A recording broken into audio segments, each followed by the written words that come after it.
Good afternoon, baseball fans, and welcome to Wisconsin Brewing Company Park in Oconomowoc, Wisconsin, for this evening's Classic 8 baseball contest.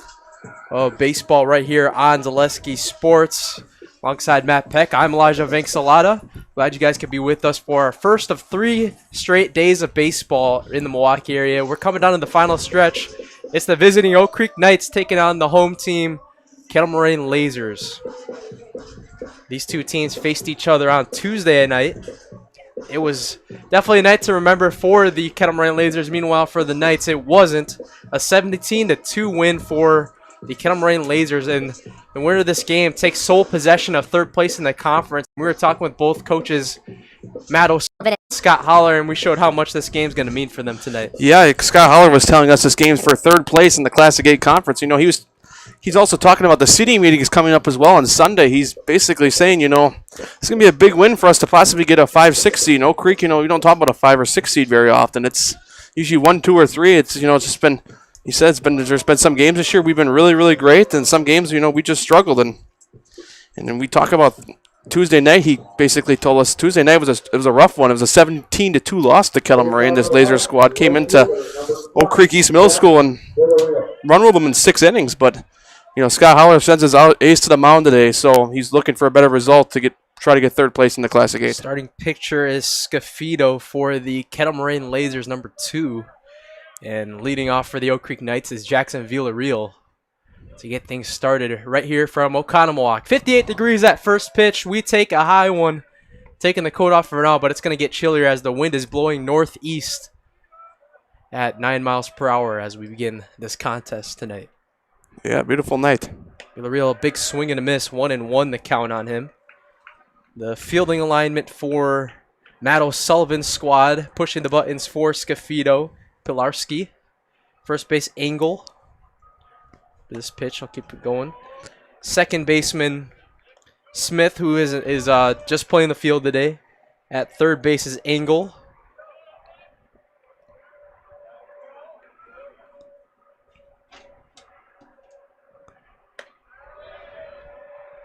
The shortstop is Miller. And then the outfield alignment, left to right, Murick. Murick, Stouty. And in right field, it's Engel. Might have had some of these wrong in here.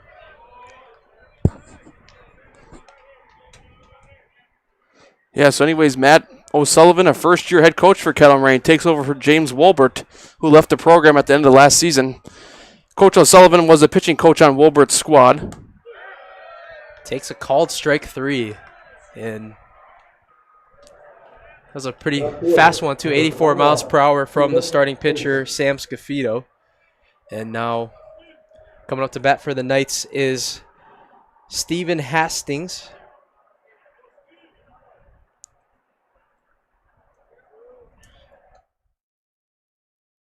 This one's grounded up to the shortstop. Miller over to first pick. What a really good pick right there from Engel. For out number 2, it's a 5-3 ground out.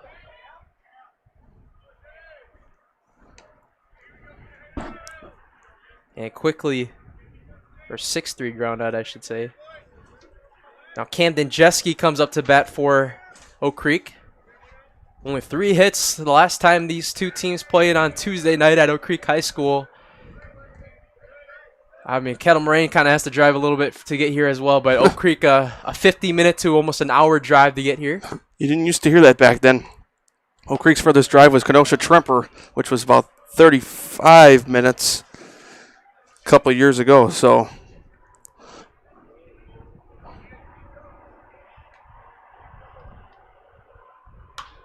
This one's lined over to the left field side. It's going to fall down for a base hit to left field. And it's a base hit for Camden Jeske. It's the Oak Creek Knights, their first hit of the night.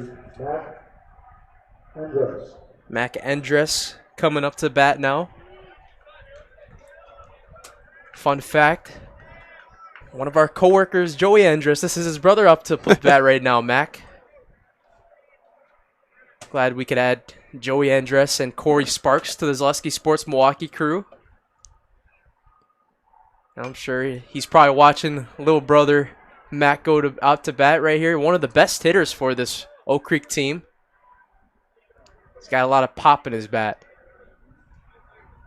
He's one of the notable few starters in the state run. The last 2 years they made it, along with Jackson Villarreal and Gavin Zastro. That was a big swing and a miss right there at the breaking ball. He's one of those two that actually brought, experience to this team who is newly in the Classic 8. Meanwhile, Sam Scafito, the pitcher, a Whitewater commit on October 1st, 2025. Looking at his stats, he maxes at 85 miles per hour. So that pitch you mentioned earlier about being 85 miles per hour, that's his max. His range is about 81, 84. Also throws a curveball 73 to 74. 0-2 pitch is outside. Try to get him the chase off of the slider there. And then a slider as well, like you just said. 68 to 70 miles per hour is his slider. So in a good spot.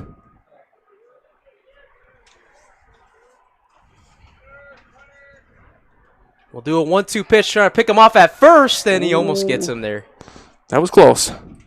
One of the more notable ones as well. Chase Stouty, the center fielder, a Notre Dame commit for Matt O'Sullivan's squad, who will be leading off in the bottom of the first.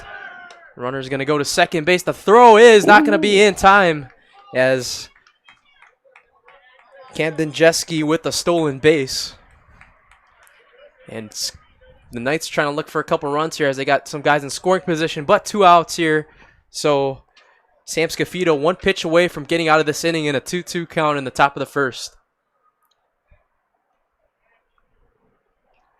Here's the delivery. Swing and a miss on the breaking ball. Scafito gets 2 Ks in the first inning, and we head to the bottom of the first where Kettle Moraine comes up to bat right after this on Zaleski Sports.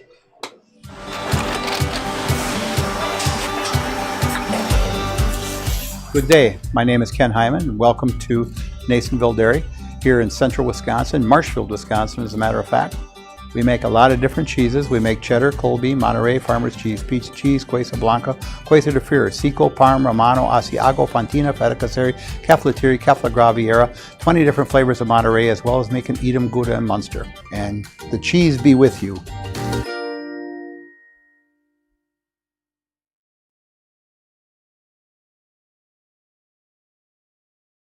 Hey, you're tuned in to Better Halves.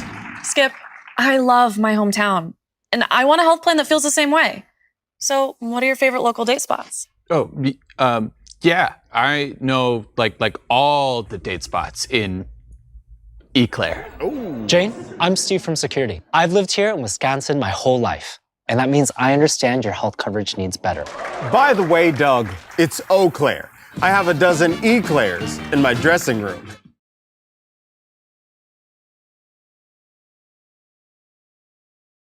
Starting lineup for the Kettle Moraine Lasers. First, Stouty, the Notre Dame commit, leading off. Scafito, the pitcher. Second,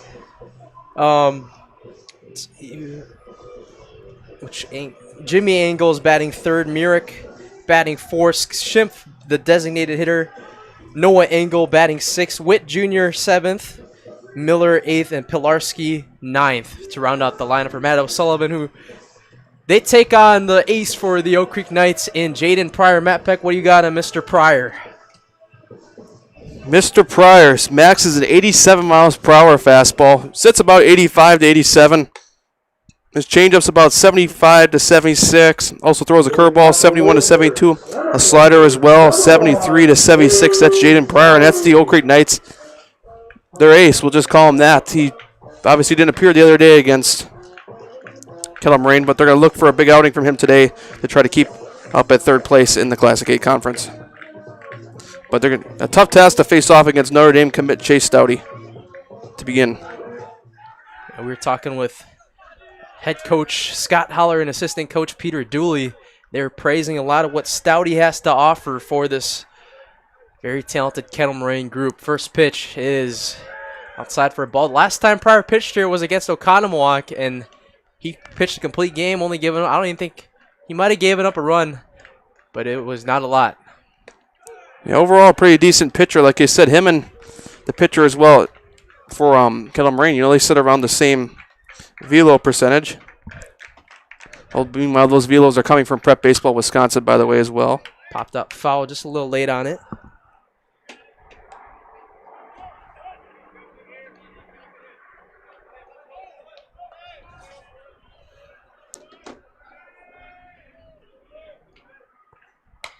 This one popped up sky high in the air. Playable for the shortstop Brian Simmons to make the play for out number 1.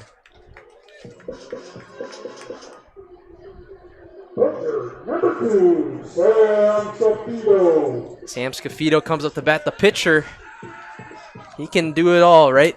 Just get them all going early on. We'll go with the field alignment right after this pitch is thrown. First pitch is taken in for a strike in the outfield. It's Hastings, Jeski, Villarreal from left to right in the infield. Levi Handel getting the call from JV. Brian Simmons at shortstop. Gavin Zastra at second. Mac Andrus at first. Brady Martin pushing the buttons for Jaden Pryor. So this is definitely a good game for Coach Holler to get their ace in the game after losing 17-2 on Tuesday to this squad. This one going to be popped up in the air, foul out of play right above us. Yeah, but it's been an unusual year for the Knights. Like I mentioned, start off, I believe, 0-6. Won 8 games in a row after that 0-6 start. But the last 23 years, I believe they won 20-plus games. Look at their record. I don't believe they can actually, with the amount of games they have left, I don't think they can get to that 20-win milestone. So that will end this year. Called strike 3, backwards K. Scafito. Right fielder, number 5, Jimmy Engel. So now Jimmy Engel comes up to bat, the right fielder today. This Kettle Moraine team, like we said, 12-10 on the year. The Knights come in at 11-10. So the winner of this game takes sole control and firm possession, of third place in the conference. And some people watching may think, why does that matter if you're not winning the conference? I mean, that definitely matters for the seeding, which the meetings will take place on Sunday at a school somewhere around the area. Yeah, and it's an interesting one because Oak Creek's going to have an argument over a lot of teams that are sectionals because they play in the Classic A Conference just a little bit more difficult than those teams that, come out of the Southeast. You got a little bit more of an argument playing a Muskego or Kettle Moraine right here or a Mukwonago. 2 quick swings on the breaking ball. That's a really good breaking ball that Pryor is using right now. 1-2 count. I think he's definitely settled into his role now after kind of what was a little bit of a slow start to the year for the whole team in general. That one is just on the outside corner for a ball. They went down to Kentucky to start their year, lost 2 games down there, and came back here and lost to Milwaukee Reagan in their home opener, which was a kind of a surprise at first. It was a very big surprise because Milwaukee Reagan's also a very well-improved team this year as well. That was just off the plate again. You got 2-2 count, and Milwaukee Reagan actually has a chance to make sectionals in their sectional. They have a favorable sectional, so they have a chance to possibly get down to the Final 4 teams. Full count, a swing and a foul right over to Matt O'Sullivan. Good play. Going to hand it right over to Pryor. Like I mentioned during the top of the first-year head coach, he was a pitching coach under head coach James Wolbert. We remember James Wolbert pretty well, the last head coach for his Kettle Moraine squad.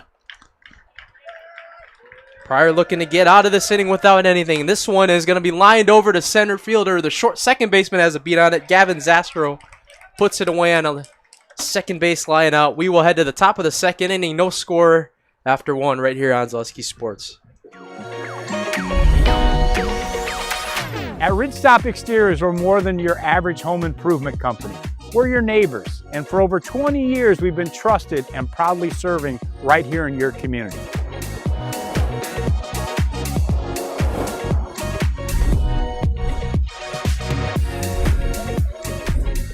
Customer service is our #1 goal. Call now for your free estimate. Ridgetop Exteriors. Coaches teach your kids to dream. Coaches teach your kids to overcome. Coaches teach your kids good sportsmanship. Coaches teach your kids proper technique. But who teaches your coaches?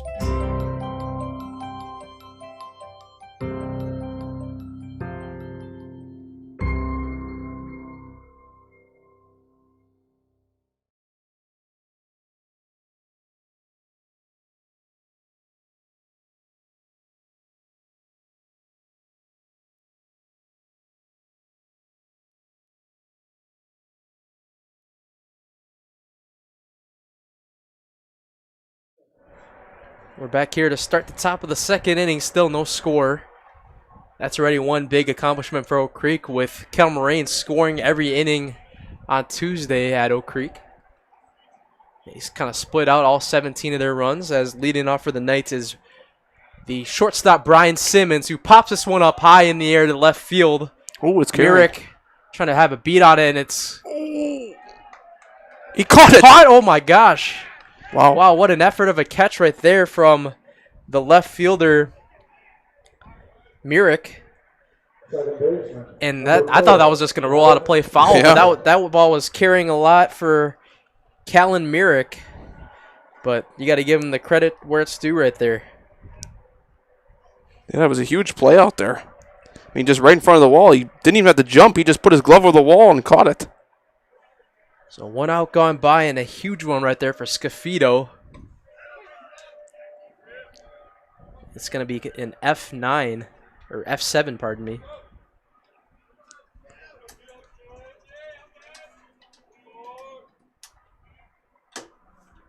And a big swing and a miss for Gavin Zastrow, who comes in, digs up to bat. He's been the name that's kind of loomed around for Oak Creek a little bit the last couple of years, right? Kind of had, I believe he was on that 24 championship team too, right? Or that state team. I was going to say. Yeah, state team. I beg your pardon.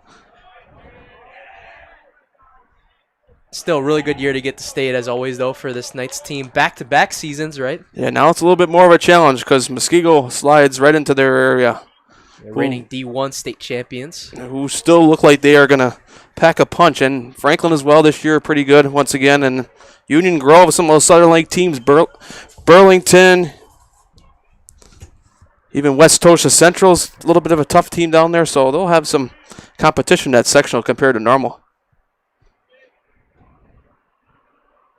So one's going to be fouled to the back screen. 1-2 the count on Gavin Zastrow.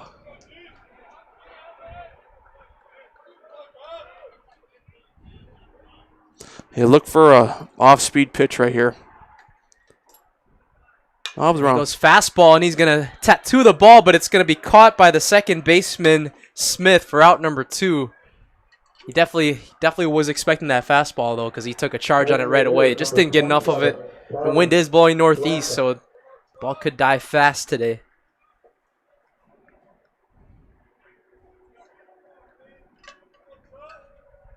So now Shrampka comes up to bat now for the Knights. This is one of the Charlie Shrampka. He's a junior for the Knights team. Quickly, or 1-0 on him to start the at-bat. He's going to ground that one foul.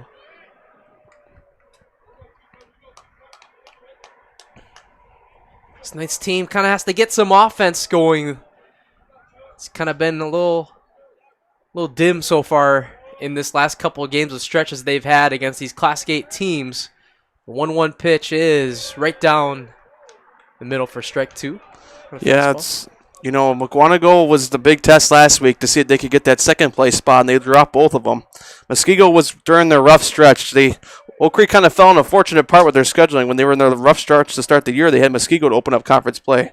That one's taken high and above for a ball. But keep in mind, though, when Muskego beat Oak Creek, Muskego was also in a rough stretch as well. Muskego had that loss to Hudson right around that time. They had that loss to Brookfield East and Shorewood as well. So it was a tough time for Muskego at that time, but they were able to take 2 wins from a good quality Oak Creek team as well. Gonna call timeout here. 2-2. Kettle Moraine, after this game, they will take on Canelan from Illinois, right? Yes. And then on Tuesday next week, they will take on Waukesha North, and they will finish their season off with a gauntlet of Germantown next Thursday. The undefeated, as there's a strikeout to end the inning from Shrampka looking, right?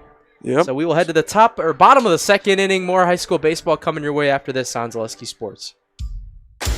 Hey, Fleet Farm fans, you asked, we listened. You wanted lower prices? You got them. In-store, online. We drop prices everywhere. Lower prices on summer favorites like Liquid Pool Shock, Griller's Gold Barbecue Pellets, and Airhead Towables. Lower prices on big-name pet care like Purina Tidy Cats. Lower prices on Valvoline motor oils. All because you said so. Look for the bright green price drop signs to find new lower prices on everything you need for everyday life. Only at Fleet Farm. Looking for a place where everyone feels at home? Welcome to Point Brewery, your family-friendly tap room with something for everyone. From a wide variety of local brews to classic Point sodas for the kids, we've got the perfect pour for everyone. Craving a bite? We've got hot, cheesy Portesi pizzas ready when you are. Whether you're hanging out inside or soaking up the sun in our outdoor beer garden, there's space to unwind. Planning a celebration? Reserve our private event room and make it a gathering to remember. Point Brewery, good times, great taste, all on tap.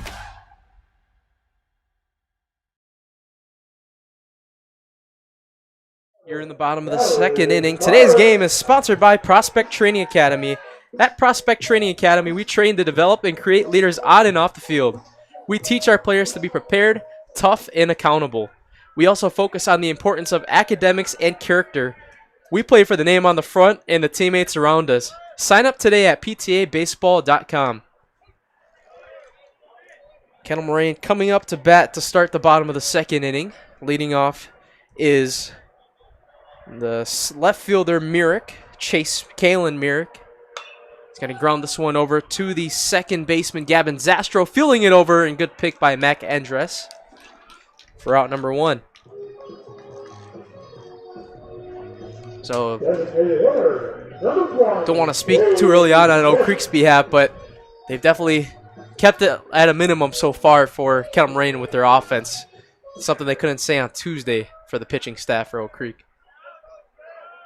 So now Chase Schimpf comes up to bat, the designated hitter. Takes one in for a strike.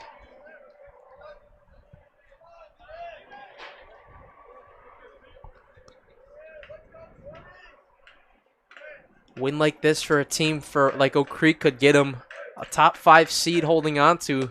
That one taken high for a ball.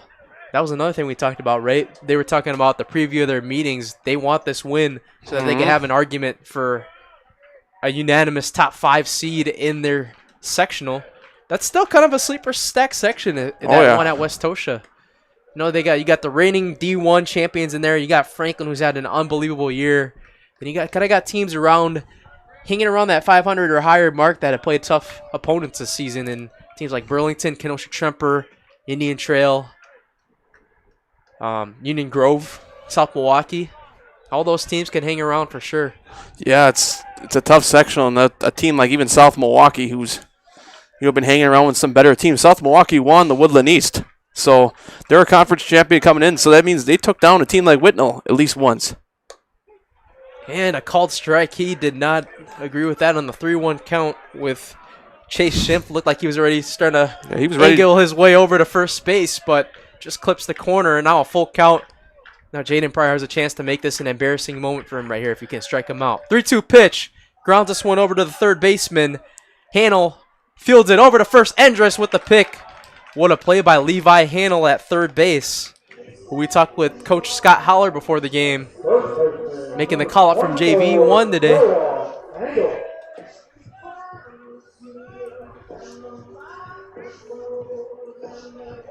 So now the other Angle, Noah Angle, comes up to bat, the first baseman, for his first plate appearance. Big swing and a miss to start it off.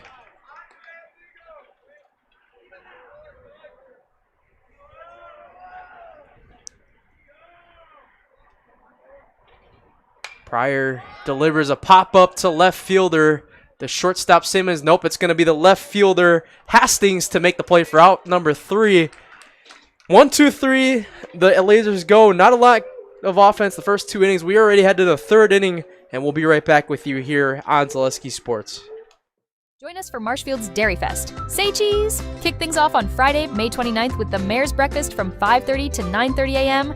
Then at 5 p.m., head to Columbia Park for a night of family-friendly entertainment, including the play, Winnie the Pooh, and Friends. The fun continues on Saturday, May 30th with the parade at 11 a.m. Afterward, make your way to Wenzel Family Plaza for more activities. Be sure to explore the craft show at Chestnut and West 3rd Street, and while you're there, stop by the Pie and Ice Cream Social at the Upham Mansion. Wrap up the day at the Outdoor Beer Garden, hosted by Nuts Deep 2, featuring live music. For more information, go to visitmarshfield.com.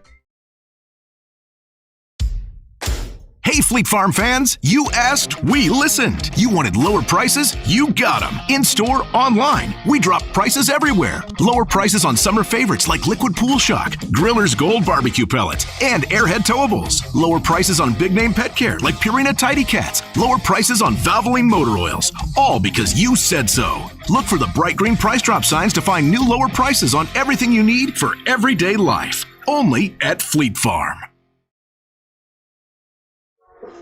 We're back here for the start of the top of the third inning alongside Matt Peck. I'm Elijah Vincelata. Live from Wisconsin Brewing Company Park here in Oconomowoc, Wisconsin. It's Kettle Moraine against Oak Creek in the top of the third inning. Only one hit to come by so far. It was Camden Jeske for Oak Creek.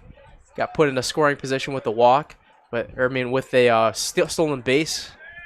But that's pretty much been it offensive-wise so far in this game, as Levi Hanel gets his first at-bat for the Knights. First pitch taken up high for a ball. Levi Hanel not listed on the varsity roster, but getting the call up from JV1. Swinging a foul tip right there. Scafito's first 2 innings of work. 3 strikeouts, pardon me. 2 backwards K, 1 swinging for the Knights. Scafito has a chance for a nice collegiate career after this, heading to UW Whitewater. Nice, good baseball program over there in the WIAC. And a fun fact there, doing a little research as well, he's going to be teammates with Mac Andrus next year, because he's also a UW Whitewater commit as well. So they better become best friends now on this field. He struck him out swinging already today, so they'll pitch a lot next 4 years together. Yeah. This one's going to be lined down for a base hit to right field. And the second hit of the game. How about that? You're just on JV1 the other day. Levi Hanel with the second base hit of the day for the Knights. Number 17, Brady Martin. Brady Martin, the catcher, the 9-hole hitter, coming up to bat now. Knights looking for some runs here. Leadoff runner on with Hanel.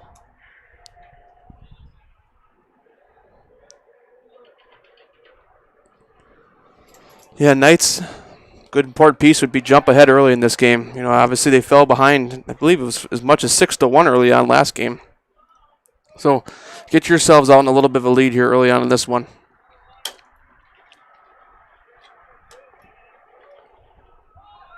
Pulls that one back for a ball. And one of the guys I noticed in the crowd from the Oak Creek side is former Milwaukee Brewers bullpen catcher Marcus Hanel, father of Levi. We had a second camera I could show him. He's kind of talking down below, he's kind of like analyzing the game. You see him down there with the hand motions, yeah. Kind of like going like, so this is how this works, and that's how, that works. He knows the baseball game really well.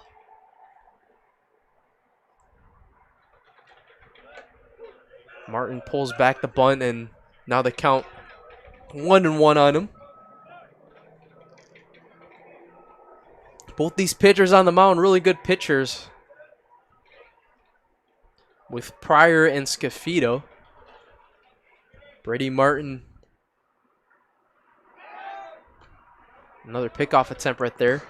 One of the other notable names, the former catcher for Oak Creek, Nathan Hanel. I just wonder if they didn't change the name of this ballpark, because you look above the scoreboard, they no longer have Wisconsin Brewing Company Park up there unless they're changing the sign. Who knows? I mean, they since the last, we only came here, like a couple weeks ago, not even? 3 weeks, I'd say, probably, right around 4 weeks. They got a Fox Pier going up in that left field, so they're adding some things as this is a bunt fouled. So it looks like the signal right now for Oak Creek is to try to advance Levi Hanel over to second base. Holler wants to get somebody in scoring position here, but 1-2 now. Probably going to have to take a swing now if you get a good pitch to hit. Yeah, I would say so.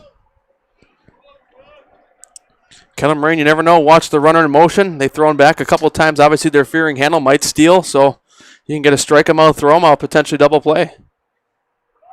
And he's going to bunt again, and now that's strike 3. Strike 3. That counts as a strikeout too, right? So a strikeout for Martin now on the bunt. And now we turn the lineup back over to the top for Jackson Villarreal, who struck out looking his first time up. That's something I wouldn't do in high school, have somebody bunt on 2 strikes, because the chances that they couldn't get it down the first 2 strikes, get it down the 3rd strike, you really got to make sure, and obviously that time. Mr. David Hamilton of the Milwaukee Brewers, he is a mastermind of the bunting. Even had the inside the park Little League home run yesterday. He embarrassed the Cubs. Mr. 110 million down there in Chicago. The Cubs, Mr. Future over there. So it's always fun to see one of our players that should be in the minor leagues embarrassing their superstar. So that was fun. Pitch is taken high for a ball. 2-0, or 1-1, pardon me, on the leadoff hitter Jackson Villarreal in right field. Villarreal also was a big part of the football team for Ryan Calhoun's squad this past fall. That's another interesting part of the news too, right? In the football news for Oak Creek, J.J. Chapman, one of their prized quarterbacks, transferring over to Nazareth Academy in Illinois. Yeah, that was a school that state semifinal last year, so they're really trying to get over the hump by bringing in an out-of-state quarterback, I guess. Chapman, a 3-star quarterback in the nation. So next year, Oak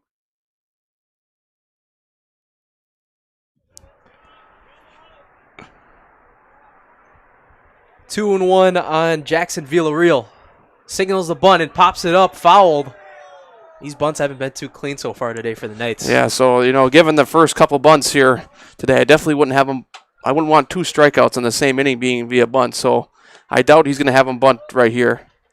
Now Witt Jr. kind of takes a step back out of the grass. He'll play the normal depth in the middle of the infield. Kettle Moraine likely senses a bunt here too as well. 39 pitches for Sam Scafito in the top of the 3rd inning. Handle at first. Scafito takes a peek over, and now he's going to deliver the pitch on the 2-2. It's low for a ball in the dirt. So now the count goes full on him. And let's see where they go with it now.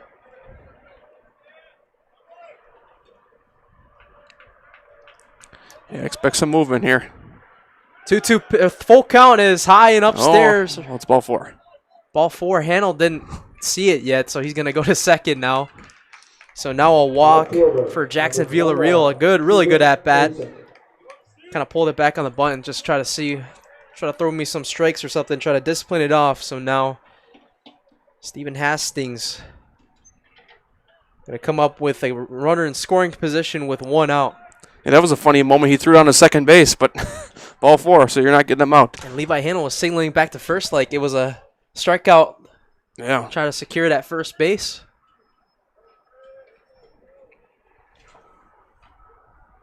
First walk of the day for the Knights. And that ball gets away from the catcher, Pilarski, and thankfully didn't get too far away here because with the backstop they have here, this is a minor league baseball stadium after all with how far the backstop is. I think this one's still a little bit smaller than the Milkman's backstop though. Yeah. Milkman's is huge. Yeah, you're giving up 2 bases there if you let a ball get past you. One's taken high and upstairs for a ball in the command. Just a little bit of a issue. Last couple at bats right now for Scafito, and now Matt O'Sullivan going to come out to the mound. Hope this isn't an injury or anything, just a conversation. It's a lot. You see that a lot in high school when pitchers are a little bit off, like throwing quite a few balls in a sequence. They're going to run out there, just have a chat and say, "Hey, everything all good?" Because now you are facing a dangerous part in Oak Creek's second hitter, so you're getting to the dangerous part of their lineup. So you don't want to, hang a pitch or anything, because you can see we've seen home runs fly to here before, and especially with wind blowing to the northeast, we could see one of those today. So, and we saw how far the last pop-up went last inning. I believe that was from Hastings as well. went right to the wall, and he reached his hand right over. And that was so far away with the one that the one that was hit Yeah, that was Simmons actually. Okay. That was, I mean, it was so hard to see from here, right? So I couldn't tell if it was in the glove or not, and then you see it was in his hands. So 2-0 pitch, ooh, right away. Stephen Hastings not afraid. His first at bat, he grounded out to the shortstop. I had a feeling that it was caught because I saw the third baseman, Witt Jr., put his hands up in the air saying, oh, he caught it, but I thought he was doing that for a foul ball at first. I'm like, why would he be doing that? He's not the umpire, so I'm like, he must have caught the ball. He can get one in the gap here as the count goes to 3-1 now. Hastings could get this one in the gap. This could easily score 2 with how fast Jackson Villarreal is at second base.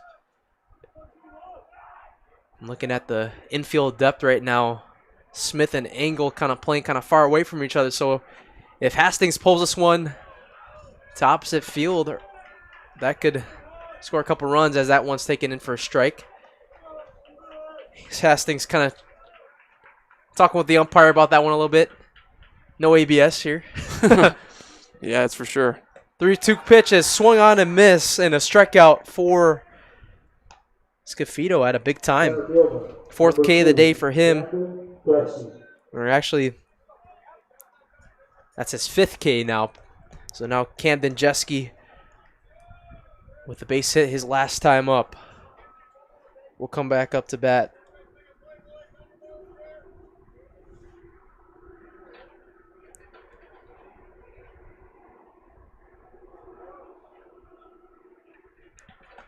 First pitch taken inside for a strike.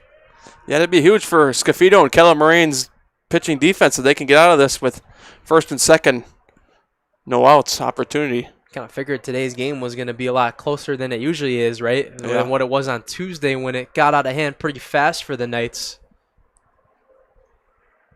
Swing and a miss into the glove of the catcher, Pilarski. And now 0-2 count on Camden Jeske. One pitch away from getting out of this inning. Kettle Moraine has shared a third place already in the conference. Oak Creek can share it with them if they win today. Today's the last Classic 8 conference game as well. There are no games next week. It's all non-conference for each team. Like we were saying, for both teams. That one's fouled to the back screen. Kettle Moraine playing Canelan from Illinois at Canelan on Saturday. And then next Tuesday they'll play Waukesha North. They used to be a Classic 8, right? Yeah, old Classic 8 foe meeting up with Kettle Moraine. And then next Thursday they will have a date with Jay Wojcinski, right? Yeah. Almost said Steve Wojcinski. And the Germantown Warhawks next Thursday to round out their year. This one's grounded up over to the second baseman. He's going to make this play at second base. Smith ran right to it. And it's a ground out right to the second baseman. The Lasers get out of it. 2 left on base. We head to the bottom of the 3rd inning. Still no score right here on Zaleski Sports. The innocence of youth. Is there anything any better? But soon they'll be in high school and facing all the same challenges you faced. How to make friends. How to fit in. How to be cool. We want our children to have everything they'll need to live fulfilling and productive lives. Make sure the kids in your family are among the more than 180,000 participants here in Wisconsin who take part in high school sports.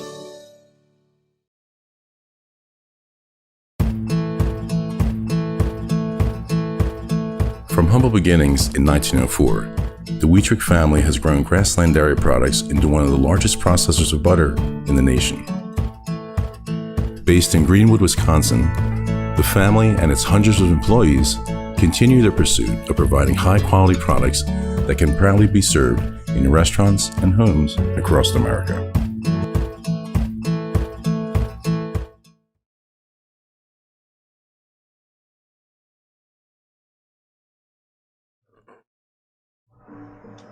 Back here for the bottom of the 3rd inning right here on Zaleski Sports. No score, so we head to the bottom of the 3rd inning.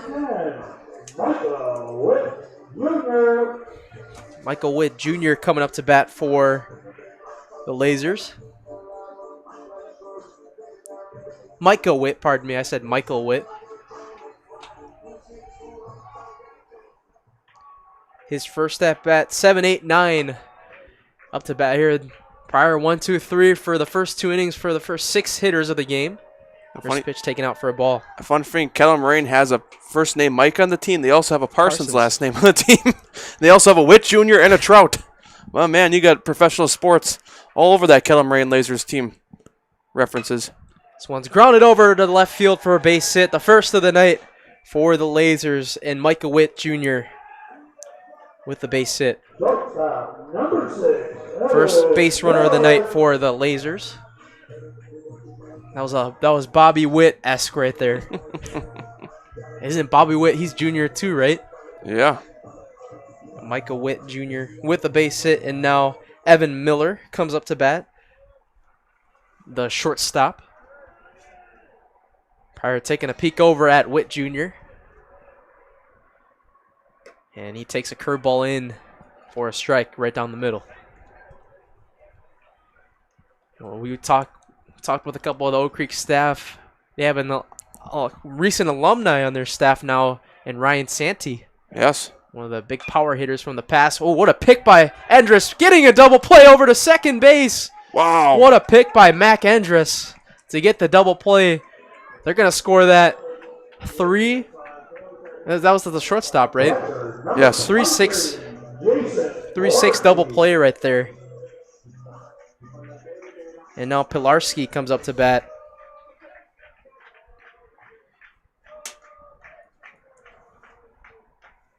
The 9-hole hitter, Jason Pilarski, takes up and in for a strike. So right after the Lasers get their first base runner, Mac Endress says, you know what, we'll turn 2 right here at the biggest time. It's going to be a defensive game today. It has been so far. One's taken right on the corner for strike 2, and Jaden Pryor, after that leadoff base hit, strike away from getting through this inning. 2 pitch. Hits the right corner. It's a backwards K. And only 3 batters once again for Jaden Pryor, and he gets his second strikeout of the day. We head to the 4th inning already. There's no score right after this on Zaleski Sports. My grandparents worked so hard their whole life to keep things nice. You want to make sure that you're getting the job done correctly. At no point did I feel like I wasn't being handled by professionals. They were literally taking it on a surgical level, it seemed. Like they were very, very thorough on every step. I feel like Infinity treated my family with the same respect they would have treated their own. I feel like my house is brand new again.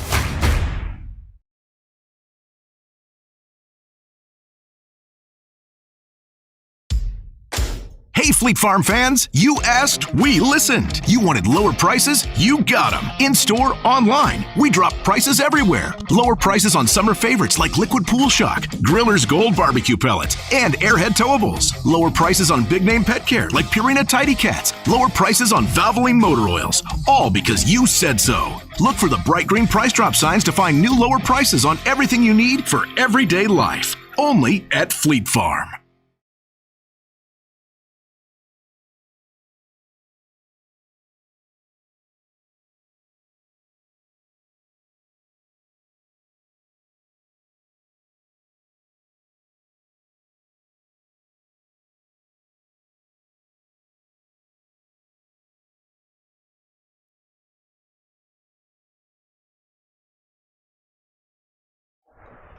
Mac Endress coming back to lead off. He made a terrific pick at first base to get a double play to the shortstop, Simmons.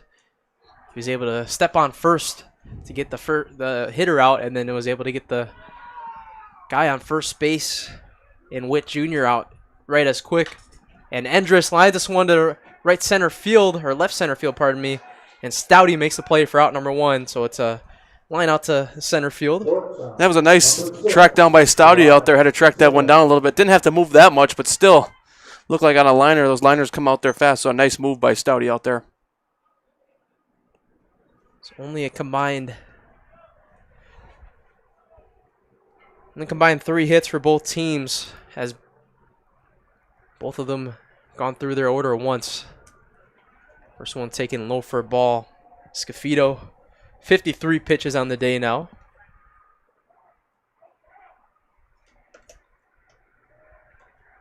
And he's going to pop this one in the air out of play. Noah Engel the closest to it, but that one's way out of the stadium foul.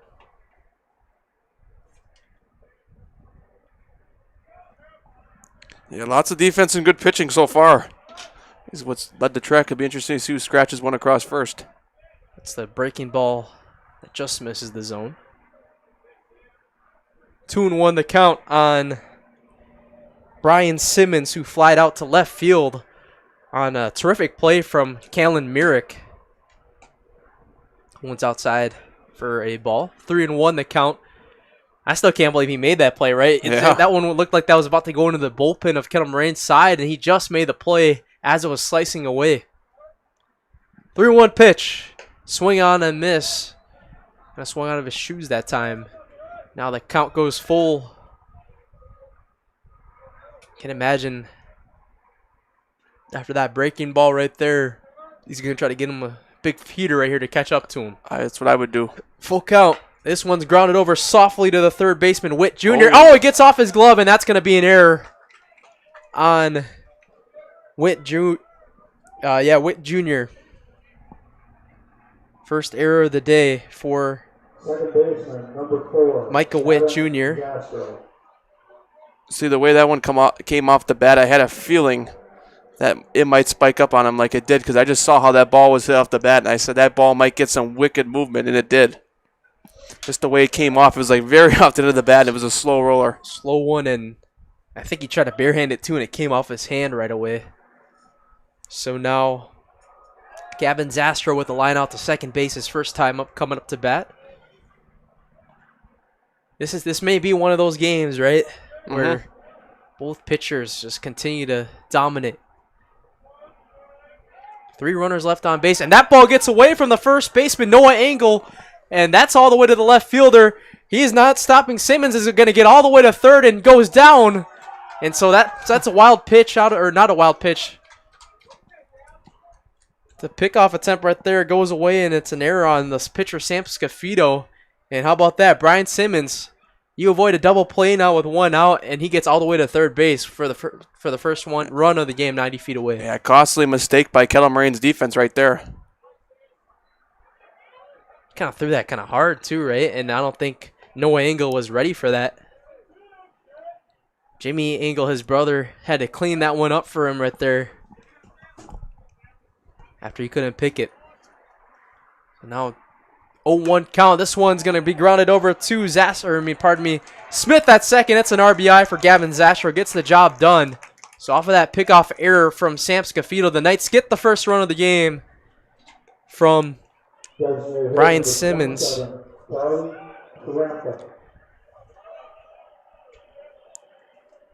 RBI on the ground out.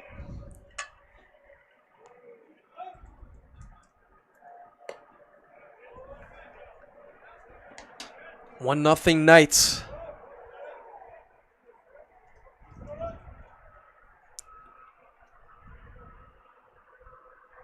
And one taken right out in the corner for a strike. Scafito doing everything he could on the mound, but I'm sure he wants that pickoff back now too. Yeah. That scored a run off of that with the late ground out. Big swing and a miss for Charlie Schrampka. Struck out looking his first time out. Now 2 outs. I would give him something filthy here, you know. Don't need to go necessarily in the plate, but maybe off speed here in 1-2. One fouled away. And you think about how Oak Creek got that run too. It started off, it was an error even on the base pass too, on that slow roller from Brian Simmons over to the third baseman, Micah Witt Jr. And you said right, like it kind of had a weird spin to it. Yeah, you could tell it was going to bounce up on him, and it did. Big swing and a miss. Chopped him with the sword right there. Scafito gets through it here. Only 1 run, but Knights take a 1-0 lead as we head to the bottom of the 4th inning right here on Zaleski Sports. What rhymes with great? Participate. Where does greatness start? Here, in the classroom. On the diamond. In the pool. On the field. Where will your greatness take you? To better grades. To more friends. Yeah! Be great. Participate!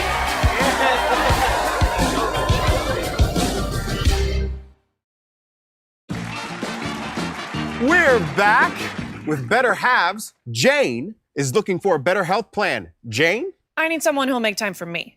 So, how would you two get to know me? You want time? I'll keep you on hold all night long. He sounds gross. Jane, I'm Steve from security. I won't treat you like a number. I've got award-winning service and coverage made just for you. Now that's better. Next up, networks.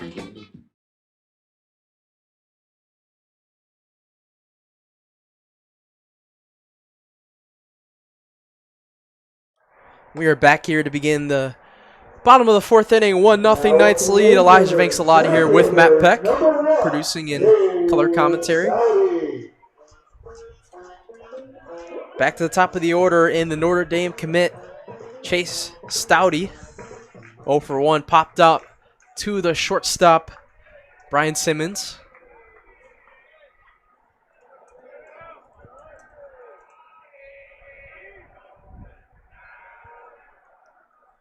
First pitch is taken right on the outside corner for a ball.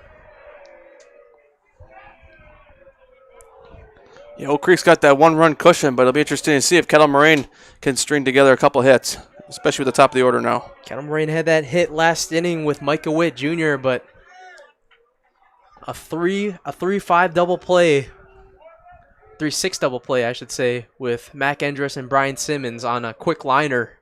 Got him out of that jam quickly. 2-0 pitch is taken right on the outside corner for a strike.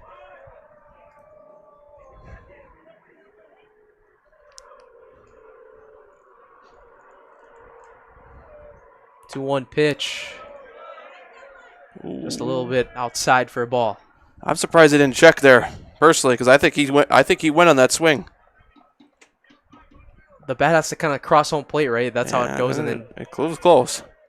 3-1 pitch is high and upstairs. A leadoff walk on 5 pitches for Chase Stouty. Good discipline right there. Sam Scafito comes up to bat now. Backwards K last time. Yeah, he's definitely going to want to redeem himself now after that backwards K. And, kind of pull something out. If he can pull one in the gap. Stouty's a good base runner as well. He's really, really fast. So if you put one in the gap, you could tie this game. And he tries to pick him off at first right away. Definitely a threat to steal is Stouty for sure.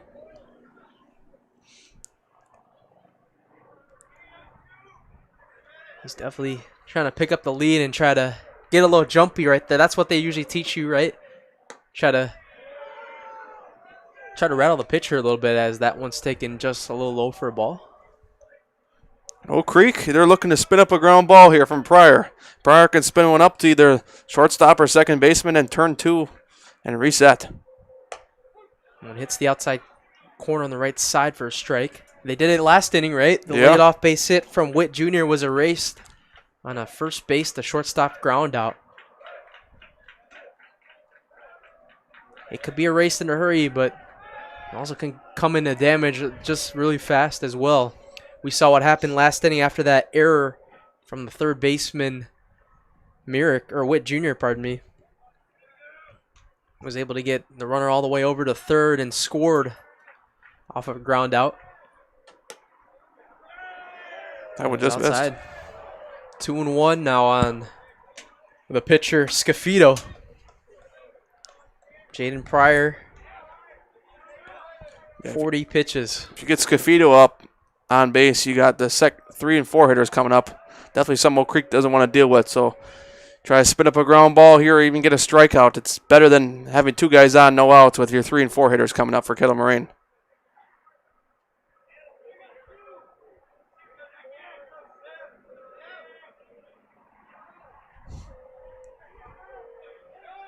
This one's grounded over foul.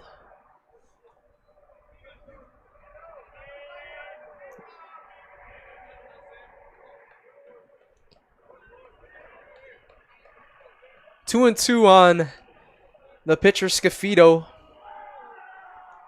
Pryor looking for another ground ball. Scafito looking to get something in the gap here. No outs gone by as well. And another pickoff attempt right there to first. A little bit closer.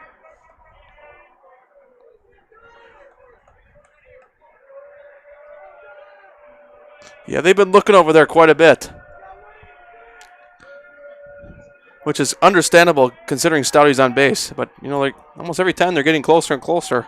Maybe at some point today they might actually maybe throw him out. I think that's like the 5th time he's done that already in this at-bat. Kind of just trying to check up on him a little bit here. He is about 2 to 3 feet off the bag right now. Maybe even a little bit more than that. Maybe 5, 6, 7. Oh, there he goes on the run. A hit and run. And this one's popped up in the air. He's going to have to go back to first as Levi Hanel on the pop-out makes the play. And they try to go old-fashioned hit and run there. Doesn't pay off with the pop-out for Scafito to Levi Hanel. So now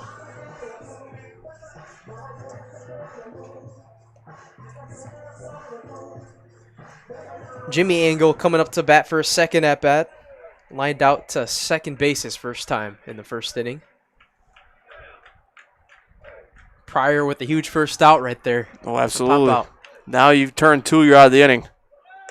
Takes it back here. The runner goes to second. The throw is on time. He got him. Brady Martin with a dime to Zastro, and he is caught stealing. That's a huge out right there for Jaden Pryor and the Knights on the stealing. Got picked off, or not even picked off. Caught stealing. Jeez, I couldn't find the word right there. Yeah, you know, it's quite a throw, and it was on the money, too. You know, if that throw wasn't on the money, they don't get him. But Brady Martin right on the money. I mean, literally catch and tag, catch and swipe. That's basically how clear it was.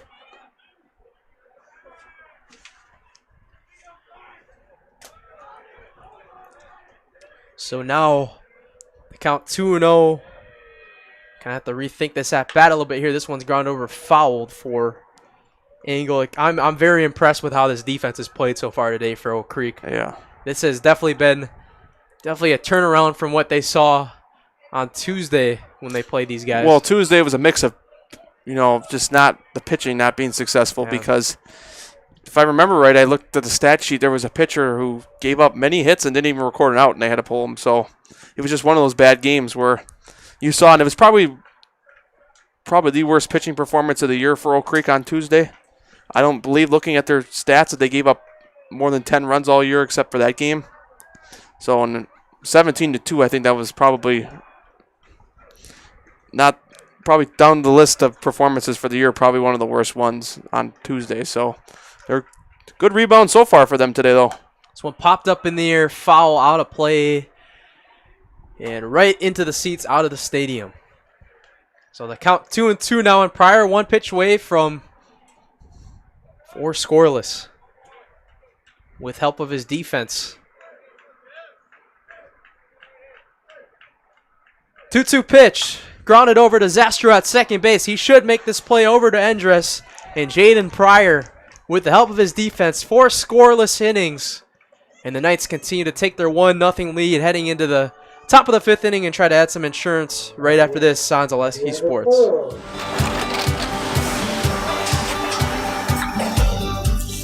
Good day. My name is Ken Hyman, and welcome to Nasonville Dairy here in central Wisconsin, Marshfield, Wisconsin, as a matter of fact. We make a lot of different cheeses. We make cheddar, Colby, Monterey, Farmer's Cheese, Peach Cheese, Quesa Blanca, Quesa de Fear, Seco, Parm, Romano, Asiago, Fontina, Feta Caseri, Caflatiri, Cafla Graviera, 20 different flavors of Monterey, as well as making Edam, Gouda, and Munster. And the cheese be with you.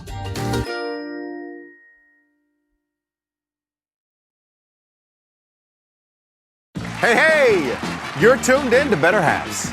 Skip, I love my hometown, and I want a health plan that feels the same way. So what are your favorite local date spots? Oh, yeah, I know like all the date spots in Eclair. Jane, I'm Steve from security. I've lived here in Wisconsin my whole life, and that means I understand your health coverage needs better. By the way, Doug, it's Eau Claire. I have a dozen Eclairs in my dressing room.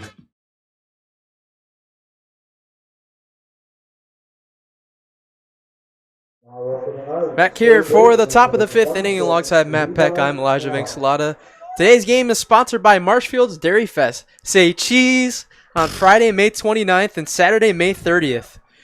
Enjoy the Mayor's Breakfast, Parade, and live music at Nuts Deep 2. For more info, go to visit marshfield.com. That is coming up this weekend, folks. If you want to take a weekend trip up to Marshfield, go ahead and do so. You might find other Zaleski Sports employees there, but unfortunately it won't be me. It won't be me either. We got our own festival this weekend at Dan Jensen at Conkle Park. See one of the famous city bands as this one's grounded over to the shortstop. Miller over to Angle at first for out number 1. You're going to see the famous band Bella Kane, right? Yeah, she does. I should say her and her band do a good job over there. Yeah, they do a terrific job. Number 17, Brady Martin. Brady Martin, the 9-hole hitter, up to bat now. How about that, Peck? Only a combined 3 hits as we're in the top of the 5th inning already, and we just hit the hour mark of this game. Both teams love to move fast. That was not the case. I should have knocked on wood when I said that. That was not the case on Tuesday, though. No, it was on Tuesday. Moraine got out of there in 6 innings, but they took them 17-2 to do so, and most of those runs for them actually came in the 6th. This one's going to be grounded over. Same play again over to Miller. Back over to Noah Engel for out number 2. So back-to-back 6-3 ground outs. And both teams so far can't really find their hitting tonight. But it's one of those nights, if you can't find your hitting, they'll take a big pitching duel and try to get out of here as fast as they can. Well, you know, the funny part about that is, you know, if you can't find your hitting, as long as you're up 1-0 and your pitching stays intact, I'm sure Oak Creek doesn't mind, as long as they can keep that 1-0 lead. But, you know, you love to have a little bit more hitting because that 1-0 lead, you love to give yourself a little bit more of a cushion. But it's the top of the 5th. After this inning, you still have 2 innings to do so. And Moraine, they still got 3 innings to do so. Did a lot of damage, like you were saying, late in their game on Tuesday. As a matter of fact, it was 9 other 17 runs came in the 6th or 7th inning. Wow.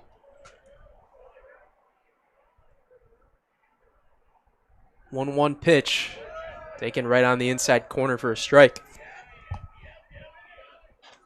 Villarreal backwards case struck out looking in the 1st and walked in the 3rd inning. Back to the top of the order we are for the Knights. This one lined over to the center fielder, Stouty, and it goes over his head.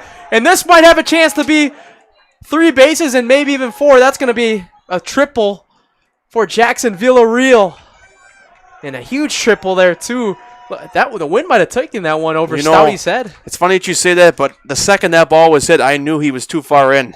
It just looked like he didn't have the right angle on that ball, and he was just standing there, and I didn't say it out loud, but I said to myself, that's going over his head, and yeah, it did. It went. Just didn't play it the right way. I think he came in too soon, but a lot of times what you're taught to do is if the ball's well short, you're supposed to come in. But typically you're supposed to take a couple of steps back forward, and I don't think he did so, and that's how that ball ended up way over his head. Stephen Hastings comes up to bat now. With the runner at 3rd, a big swing and a miss. All he needs right here is a base hit, but if you're Sam Scafito and the Lasers right now, you're kind of thinking it's a good thing we have 2 outs right now so we can avoid a sac fly situation. A 1 pitch to Hastings. He takes high for a ball. Yeah, that was a... You know what, that kind of... I know it wasn't the exact play, but that was pretty much the same exact spot right there of what happened with the David Hamilton hit with PCA yesterday. Yeah, just the opposite was. One was on the ground, one was in the air. Yeah. Chase Stouty, he got to that fast, though. Talk about Pete Crow Armstrong. He's one of the best fielders of all time, and he's had 2 really interesting games. Well, thankfully against the Brewers. As a Brewers fan, I love it, though, so can't complain. I'll just say it this way, though. If it was a Brewer that made those mistakes and he was known for his defense, they'd be making fun of us, too. Oh, so yeah. It's one side. 2-2 to Hastings. He pops this one up in the air to the right fielder, Jimmy Angle, and Angle makes the play. So the triple is erased, and 1 man left on base. Still 1-0 ball game. Oak Creek leads on Kettle Moraine. We head to the bottom of the 5th inning. You're watching high school baseball on Zaleski Sports. At Ridgestop Exteriors, we're more than your average home improvement company. We're your neighbors, and for over 20 years, we've been trusted and proudly serving right here in your community.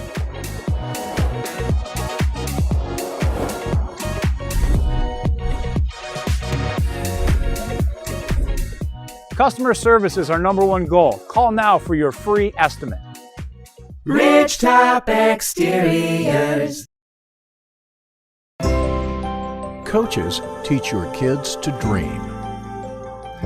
Coaches teach your kids to overcome. Coaches teach your kids good sportsmanship. Coaches teach your kids proper technique. But who teaches your coaches?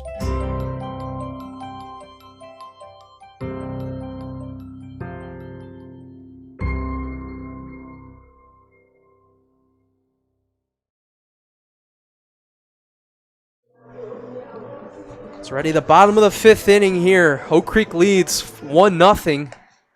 Jaden Pryor putting on a masterclass on the mound with the help of his infield defenders and everybody in general, you should say. Leading off for the Lasers is the cleanup hitter, Myrick. Kellen Myrick made the terrific play back in that 2nd inning. You get Brian Simmons out on a flyout to right field.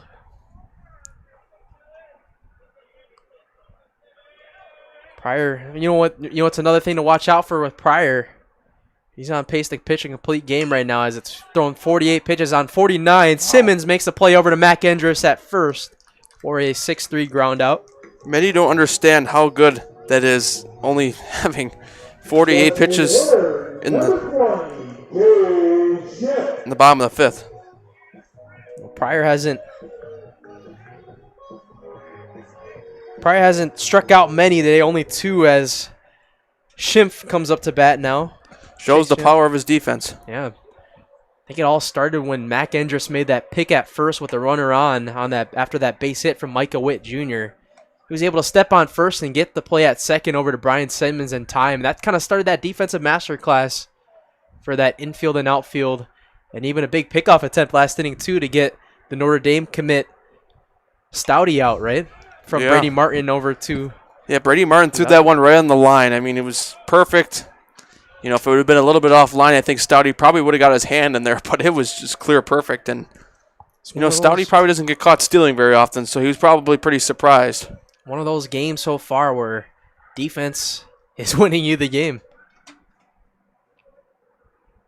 And taken right on the inside corner for a strike. 1-2 now on the designated hitter, Schimpf.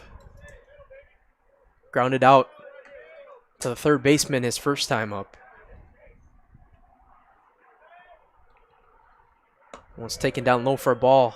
Remember the last time Jaden Pryor pitched here? He really loves his ballpark so far, huh? He pitched a complete game against Oconomowoc when they won here. Yeah, that one's taken right inside for a strike, a called strike 3. Schimpf doesn't agree. Backwards K, only the 3rd of the day for Jaden Pryor. Noah Engel comes up to bat now. Popped out to left field last time. Pryor hasn't even thrown 2 times through this order yet, which is a pretty big accomplishment. This one popped up in the air. Ought to play into the grass. That'll be looking very nice and sharp come next month. Oh, yeah, for sure. Still a little bit of a chilly day here. I know this is Wisconsin weather. You can get those chilly days as big swing and a miss on that breaking ball. And quickly Noah Engel down 0-2 to Jaden Pryor, who is mowing down his lineup so far today. 1 strike away from 5 scoreless for Pryor. And he might do it on just 57 pitches. The 0-2 pitch popped up in the air, foul. We will do it again. Might have jinxed him right there. This conference is crazy right now. You got Muskego in first place, but bottom right now. And you got Waukesha West at 8-11, but Arrowhead, who nobody thought we would see down there, at 4-14 in conference. Yeah. No, 3-9. Sorry, 4-14 overall. 3-9 in conference, and they're in the bottom of the conference. Whoever thought, based on preseason rankings, you'd see Arrowhead down there. Called strike 3, back-to-back backwards Ks for Jaden Pryor, and the lawnmower just keeps getting louder. 5 scoreless for Jaden as we head to the bottom of the 5th inning, bottom of the 5th inning, or top of the 6th, yes. Right? Jeez. I'm all over the place right now. We'll be right back with you after this on Zaleski Sports. Hey, Fleet Farm fans, you asked, we listened. You wanted lower prices? You got them. In-store, online. We drop prices everywhere. Lower prices on summer favorites like Liquid Pool Shock, Griller's Gold Barbecue Pellets, and Airhead Towables. Lower prices on big-name pet care like Purina Tidy Cats. Lower prices on Valvoline motor oils. All because you said so. Look for the bright green price drop signs to find new lower prices on everything you need for everyday life. Only at Fleet Farm.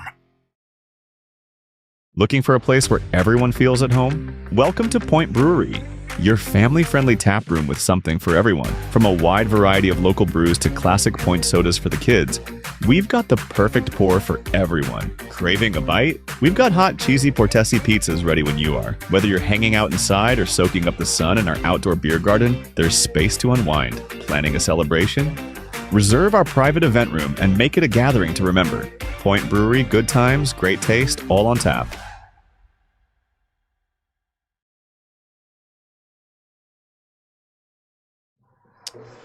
Start of the top of the 6th inning. It's a pitcher's duel here from Wisconsin Brewing Company Park in Oconomowoc in this Classic 8 showdown. 1-0 Knights lead via an error and an RBI ground out from Gavin Zastro. And now leading off for the Knights in the top of the 6th inning is Camden Jeske. Has a hit today, believe it or not. 1 of the 3 hits for these two teams combined in his first plate appearance. He also grounded out to second base as well.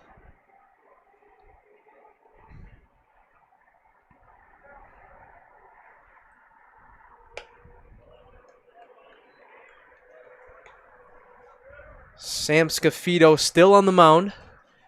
79 pitches thrown for the right-hander. Looking to keep this game right where it is. This one popped up high in the air. Settling under it is Stouty, and he makes a play on it in left center for out number 1. First baseman, number 23, Mac Endress. Mac Endress coming up to bat now. Had a loud out to Stouty his last time out, and also a strikeout on the day as well. 0 for 2, looking to get some pop in his bat.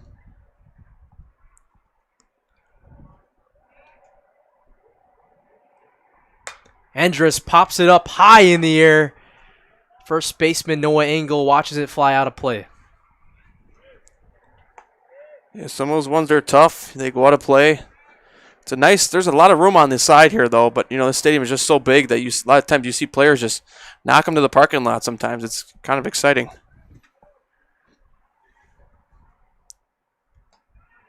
Next pitch is taken down low on the breaking ball.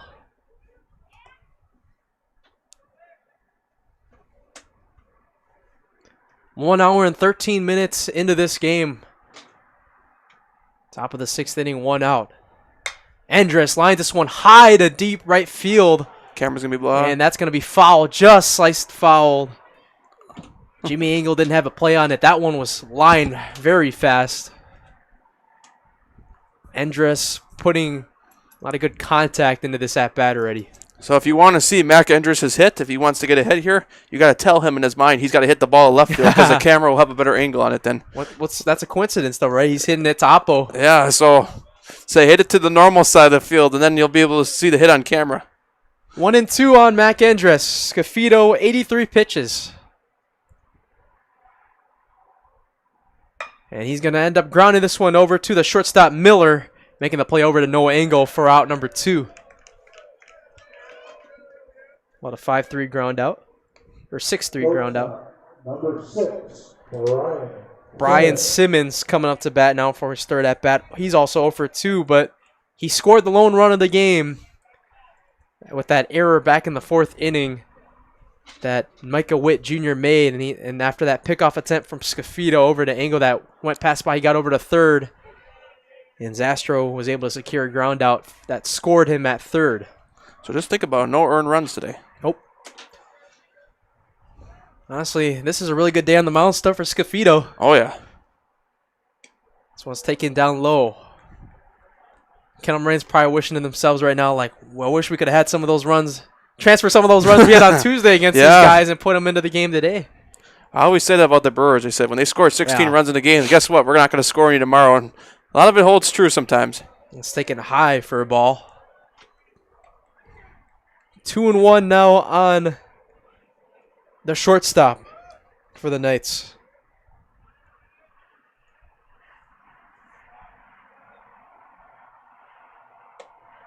And taken. Just missed. Just missed. 3-1 now on the Oak Creek batter, Brian Simmons.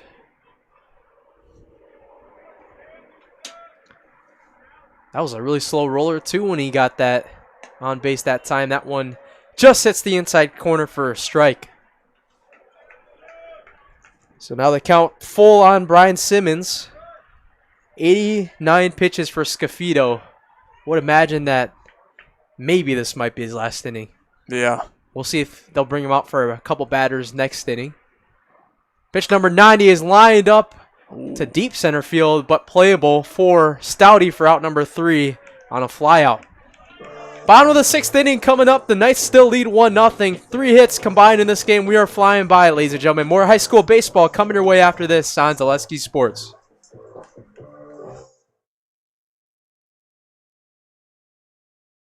Join us for Marshfield's Dairy Fest. Say cheese! Kick things off on Friday, May 29th with the Mayor's Breakfast from 5:30 to 9:30 a.m. Then at 5 p.m., head to Columbia Park for a night of family-friendly entertainment, including the play, Winnie the Pooh, and Friends. The fun continues on Saturday, May 30th with the parade at 11 a.m.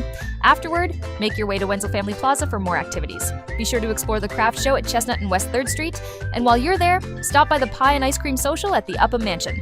Wrap up the day at the Outdoor Beer Garden, hosted by Nuts Deep 2, featuring live music. For more information, go to visitmarshfield.com.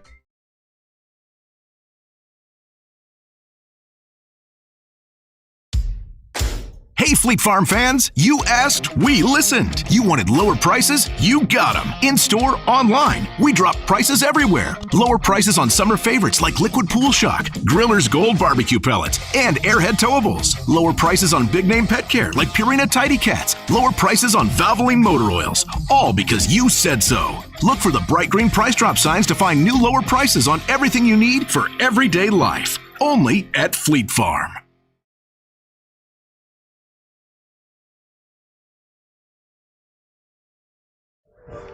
Michael Witt Jr. coming up to bat in the bottom of the 6th inning. 1-0 Knights lead still. Combined 3 hits between these two teams. The Knights have 2. The Lasers have 1. Chance of Bobby right now for the leadoff hitter, Micah. And he's going to line this one over to the gap. It's going to get down for a base hit, but cut off by Villarreal. And Witt Jr. is going to have to put the brakes on. That's his 2nd hit of the game. How about that? Micah Witt Jr. has 2 hits, and their dugout chants Bobby like he's Bobby Witt. They're resembling Bobby Witt Jr. You're right. I love it. He's got the lone 2 hits, and he's the only one in their lineup that hasn't been retired by Pryor today. Now Evan Miller will come up to bat now.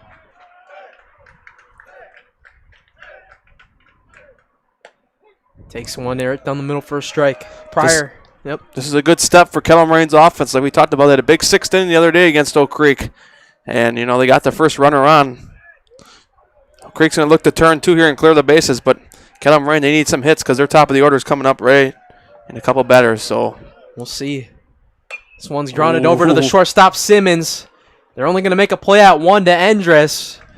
But that could have been possibly, well, with the speed of Miller right there, they wouldn't have got him in time, so it was smart that he just got 1 there, but more importantly, Witt Jr. advances to second base.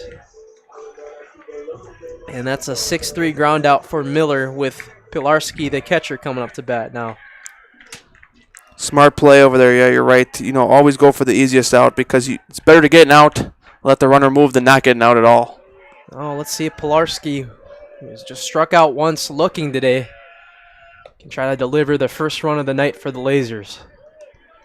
Yeah, Lasers, like you said, looking to strike first for the first time of the night in the 6th inning the other day after exploding for 17. Every inning out of the 5 so far, Pryor's only faced 3 batters. That's most likely going to change this inning. Big swing and a miss right there. That was a nice stop back there by Martin, too, as well, because he was playing the outside of the plate. Gets by him, runner moves up 90 feet, and that's even more. That 90 feet in this inning is going to be huge, especially with only 1 out. He's having a day behind the dish tonight. 0-2. And this one's grounded over to the shortstop. Oh, what a pick right there over to first. Not in time, but he saved a run right there. Yes, he did, and you know, now is the most interesting situation. You got Stouty at the plate, but a double play situation. The Notre Dame commit, the number 1 player you want to watch on this Kettle Moraine roster, is now hitting for the Lasers.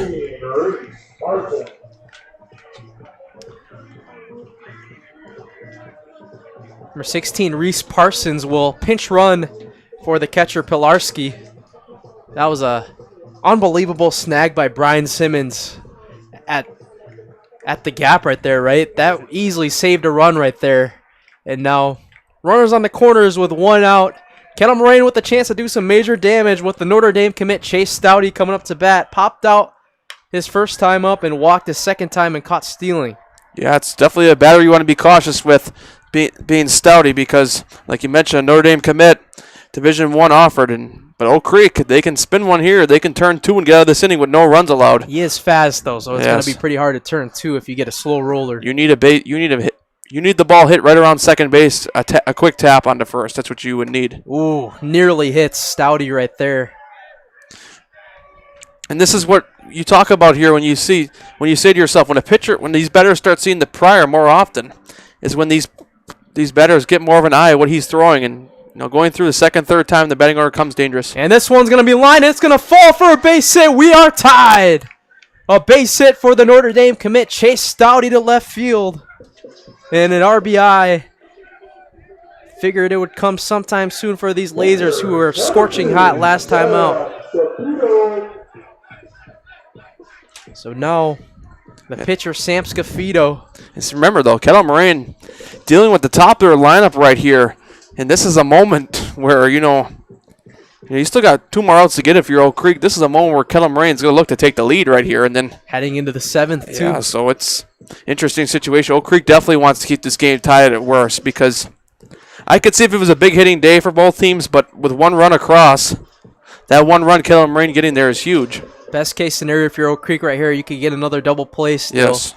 Tony Butler, one of the legends here, the pitching coach for the Knights, coming out to chat with Jaden Pryor. How about that? Only 1 base hit all game for Kettle Moraine. In this inning, they got 3 of them with Witt Jr. starting it off there. Pilarski with another one.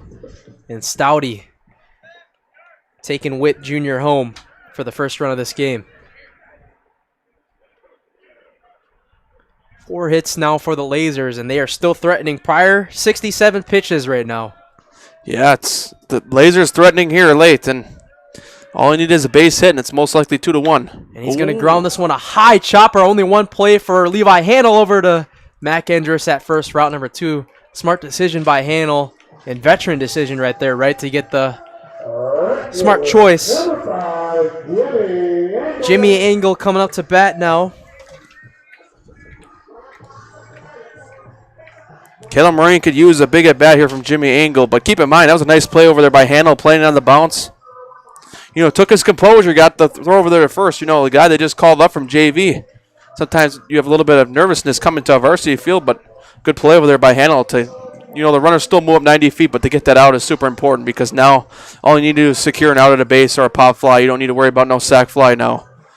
So 2 down here for Pryor. Pryor has been awesome all day. Can he get this final out and get him to the 7th inning? At very worst, a tie game. I should say at best, a tie game. Engel lined out to the second baseman the first time out, and the second time he grounded out to second base. So Engel's put the ball in contact today, so Oak Creek's going to have to be ready. Oh, they're going to walk him. And they will intentionally walk. Smart. It's actually a smart idea considering how hard he's hit the ball all day. He hasn't found that hit yet, but there's a chance he might have found that hit that time. It would have put you down 3-1. Callan Myrick, pardon me. Coming up to bat with the bases loaded and 2 outs. Arguably the biggest at-bat of the game. Jaden Pryor gonna have to settle this one in. Myrick with 2 loud ground outs. The second base and shortstop. So if you can get one to the gap, that would be huge for the Lasers right now. That one is taken right on the top inside corner for a strike. Yeah, you're going to look towards that gap for sure. You're just looking for a base hit here. If even if you can put one down the line, a good enough base hit should score 2 runs here. If you're Oak Creek, you're just looking to get out here in the field any way you can. Big swing and a miss. And Pryor, now here's the huge pitch. Gassed him up with the fastball, 84 miles per hour right there by Pryor, and now he's 1 strike away from keeping this a tie game after 6. Yeah, Myrick looking for that base hit. Pryor looking to get out of this inning and go 6 complete. Try to give him something high here. Yep. Good pick right there. That was a good pitch, just to see if Myrick would chase. That'll be interesting to see what he goes with here. 6 batters coming up. This is the 7th batter coming up to bat here in the bottom of the 6th inning. Oh, 1-2 pitch. Called strike 3 right on the outside corner. And the Lasers do get a run from their stud, Chase Stouty, to tie the game up. We head to the top of the 7th. 1-1 game. We'll be right back right after this on Zaleski Sports. The innocence of youth. Is there anything any better? But soon they'll be in high school and facing all the same challenges you faced. How to make friends, how to fit in, how to be cool. We want our children to have everything they'll need to live fulfilling and productive lives. Make sure the kids in your family are among the more than 180,000 participants here in Wisconsin who take part in high school sports.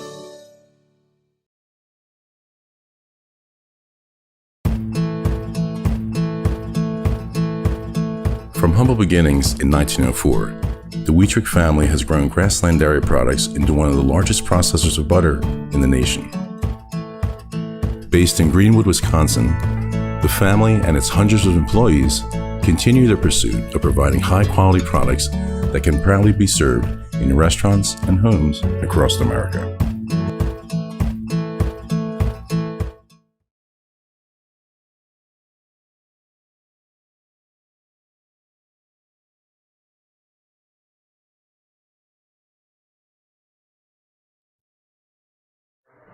One ball game as we head to the top of the 7th inning. Gavin Zastro will lead off for the Knights alongside Matt Peck. I'm Elijah Vincelata. Last Classic 8 conference game for these 2 teams. The winner of this game will finish outright 3rd place behind Mukwonago and Muskego. Although if Oak Creek wins, it's a tie for 3rd place. Yeah, it would be a tie, yep. Otherwise, Moraine somehow pulls us out. Alone. Although I should say 1-0 comeback is not much, but it's still impressive to score that run last inning. Still pretty much comeback if they do it. They were down for the last 2 innings, and now 6, 7, and 8 due up for the Knights. Zastro, Shrampka, and Hanel.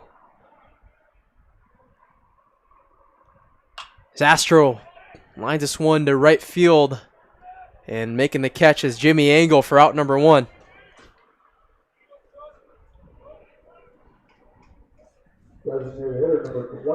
Charlie Shrampka comes up to bat now, 0 for 2 on the day, 2 strikeouts.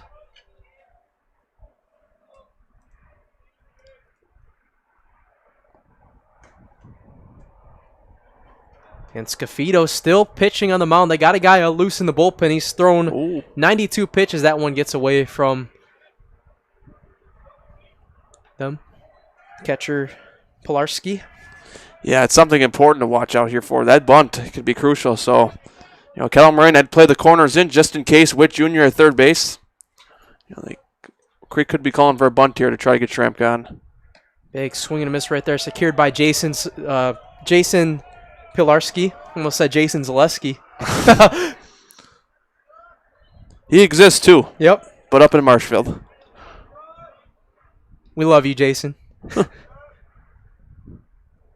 Swing and a miss. And a angry strikeout right there from Charlie Schrampka. 3 Ks on the day for him and Scafito. Wow. Strikeout number 7 on the day. And he'll have a chance to pitch the full 7 innings right here if he can get this out right here. 95 pitches for Scafito, and he'll have to face Levi Handel, who has a base hit off of him on the day and a ground out. One's just taken high upstairs for a ball. If he throws 5 pitches here and he gets on base, this is it for Sam Scafito. Yeah, Handel was the first hit today for Oak Creek. Just fresh off JV. They call him up. He gets the first hit of the day. He's even made some bang-bang plays today on the bases as well. One's taken down low for a ball. 2-1 now on Levi. 2-0, I should say.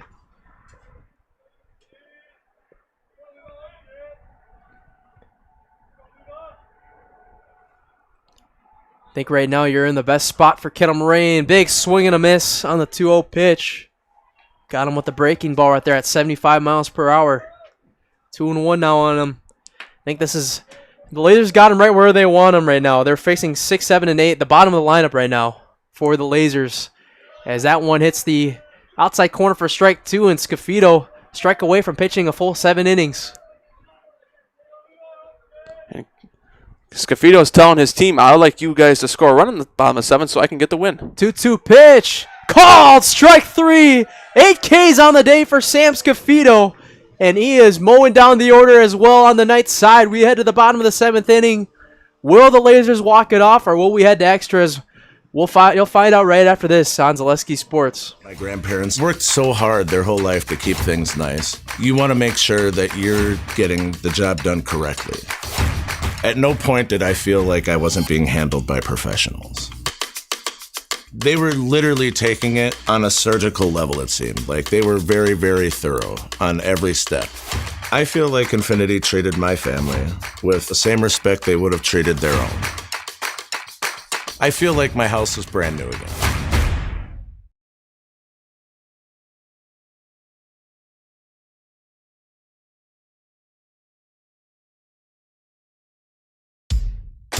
Hey, Fleet Farm fans, you asked, we listened. You wanted lower prices? You got them. In-store, online. We drop prices everywhere. Lower prices on summer favorites like Liquid Pool Shock, Griller's Gold Barbecue Pellets, and Airhead Towables. Lower prices on big name pet care like Purina Tidy Cats. Lower prices on Valvoline motor oils. All because you said so. Look for the bright green price drop signs to find new lower prices on everything you need for everyday life. Only at Fleet Farm.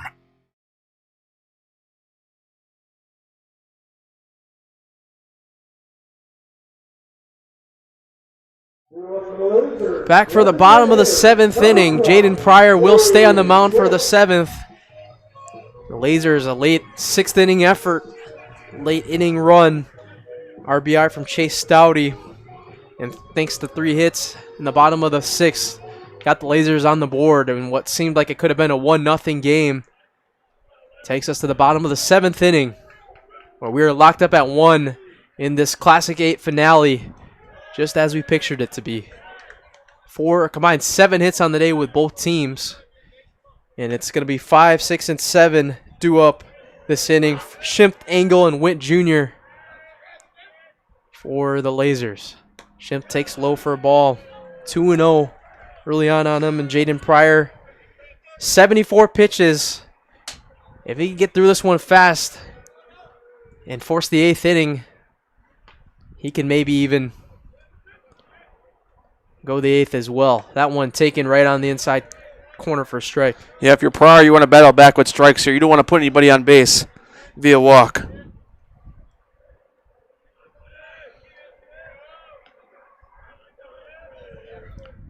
Two-one pitch is grounded over a high chopper to Levi Handel. Gets under it and makes the play over to Mac Andrus at first base.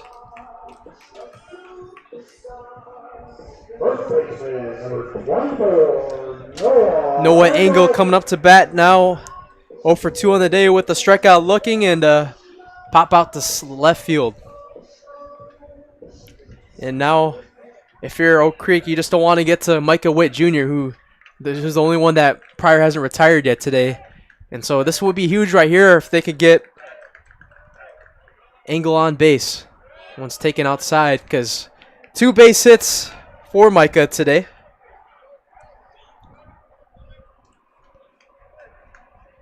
Noah looking to just get on base any way he can right now. 1-0 pitch. This one lined over to the right field side. Villarreal is going to let it fall and get in front of it, and that'll do the job right there for Noah Engel. It's a base hit for him, his first of the day.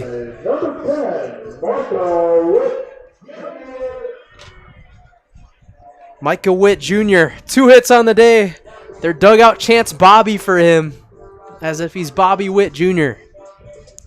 The best part is they give him number 10. Yep. Now, now he comes up to bat with the winning run at first base. 1 out gone by. Witt Jr. gets hit by the pitch. Oh, man, that's not what you wanted to do there if you're... This looks like a travel team coming to play. First and second. And now Miller comes up to bat. Evan Miller grounded onto a double play and a ground out to the shortstop here. 180 feet away from winning this game, and he'll chat with Matt O'Sullivan. But the thing is, though, that hit by pitch is so crucial.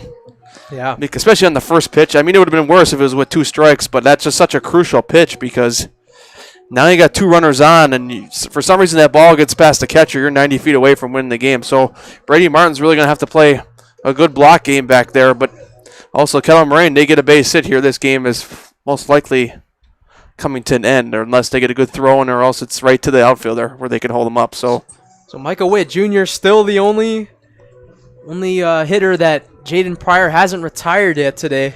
And keep in mind, if they get another runner on, you could face Stouty, the Notre Dame commit, already to the top of the order. It would have to be with 2 outs. Yeah.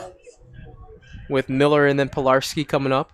So Creek, their best bet right now is to retire Miller for sure. And yeah, obviously a double play, but you know, if you don't get the double play, it's about retiring Miller and then dealing with the 9-hitter Pilarski, and then if you get yourselves the extras, dealing with the top of the order in the bottom of the 8th. Pilarski did have a base hit his last time out, but he is still on deck. Miller, luckily for Jaden Pryor, not too much good luck on him today. Like I said, he grounded out. That was the one where Mac Endress made the tough play and picked to force the double play on him the first time out, and then he grounded out to the shortstop his second time. Oak Creek's playing the corners in as well, which is smart. Endress and Hanel are playing in. Taken outside for a ball. But one thing Oak Creek cannot afford to do here is put a runner on via walk as well. You want to try to get the player to put it in play. You want to try to get Miller to put it in play because it's a better bet at least. At least gets your chance for your fielders to at least make a play. This one's going to be a signaled bunt over. Hanel picks it up. Only got 1 play at first, and the pitcher Pryor gets over to it for out number 2. How about the plays that Levi Hanel, calling up from JV today, has made, Peck? Yeah, you know, at first I was like... sacrifice, though, right? At first I was like, ooh, it's going to be a tough one, but he made it no problem. Because that was kind of a slow roller. It was a good bunt, and now I think Matt O'Sullivan's calling for a pinch hitter here. Looks like we're going to send up number 3. Nolan Trout coming up to bat. So we have Trout up now. Yeah. Change the lineup. Now batting number 3, Nolan Trout. Trout will pinch hit for Pilarski. It's a smart idea by Matt O'Sullivan. He's going with the hitter who we can trust could win the game right now, and that's what he's trying to do, which is we'll see if it'll pay off, or if Pryor goes 7 complete, or else if he gets walked, he'll have to deal with Stouty. So Noah Engel 90 feet away from winning this game, but also Oak Creek 1 out away from getting out of this and forcing extras possibly. Pryor up to 82 pitches now. All he has to do, even anything slow here, could possibly do it. Imagine a surprise bunt here. Yeah, I mean, you never know.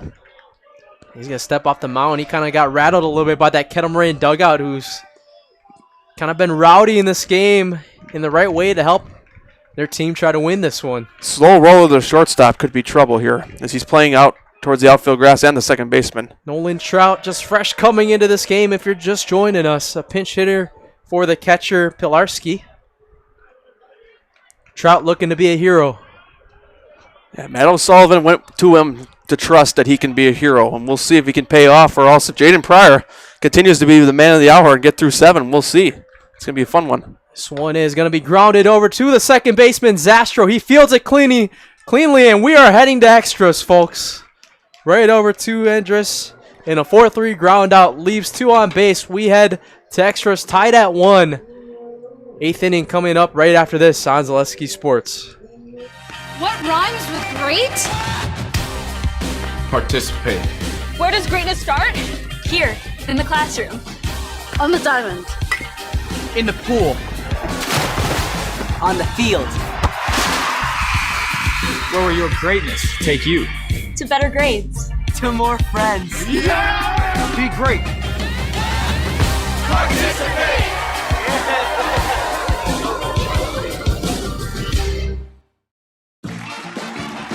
We're back with Better Halves. Jane is looking for a better health plan. Jane? I need someone who'll make time for me. So, how would you two get to know me? You want time? I'll keep you on hold all night long. He sounds gross. Jane, I'm Steve from security. I won't treat you like a number. I've got award-winning service and coverage made just for you. Now that's better.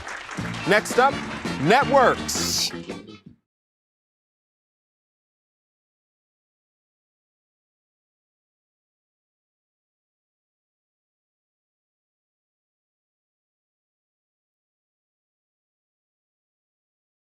We're back here live for the top of the 8th inning. New pitcher for the Kettle Moraine Lasers. It's the center fielder moving in. Chase Stouty will go over to be the pitcher. And that's it for the day for Sam Scafito. 7 complete innings, 2 hits, 1 run not earned, as it was on the air. 1 walk and 8 strikeouts. A really great day in the office for the righty Stouty. Sam Scafidi, pardon me. And now center fielder Chase Stouty comes into the game. Myrick moving over from left to center. And now Schultz moving over to left. That's it for the adjustments on the outfield. Everything's staying there. Actually, Scafito, beg your pardon, moving over to second base now.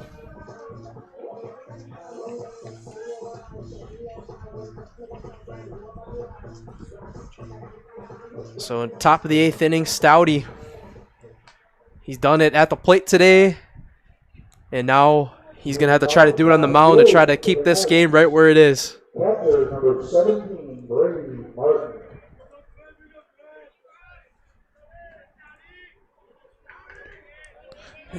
If you're Oak Creek, you want to try to get that lead here in this top of the 8th. Obviously, it's win or go home with a lead now. We're in the extra frame. Start off with Brady Martin, the catcher, the 9-hole hitter, and then the top hitter comes up. That's a good place to start it, right? Yeah, Kettle Moraine will be in a good spot to start off the bottom of the 8th for them. They'll start off with Stouty, who's the new pitcher and the Notre Dame commit. Oak Creek does have a guy getting loose in the bullpen. Not sure who it is, but Pryor still could go another one if he wants. He still only had 84 pitches. We'll see if Holler wants to make that decision, though, as that one hits the inside corner for a strike after 2 straight balls. Martin, strikeout and a ground out to third base, shortstop today. His 3rd at bat.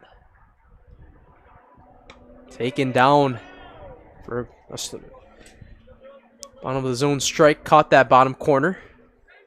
Now from 2-0 to 2-2, Stouty.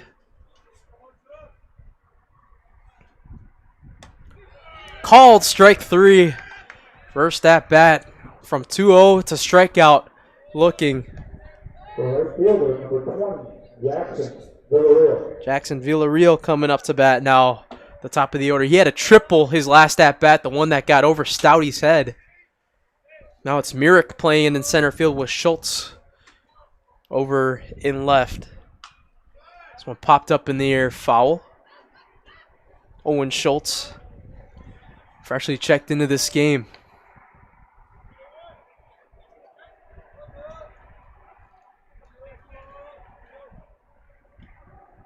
Villarreal fouls it off on the breaking ball. I think he was looking for that fastball right there because he kind of like his bat just kind of like went through a little bit on that curveball from Stouty. Yeah, he definitely was looking for that curveball. You know, sometimes it's easier to check up, but Stouty's also a brand new pitcher in this inning, so sometimes it's not. Hitters tell hitters things. So obviously Martin came back in the dugout.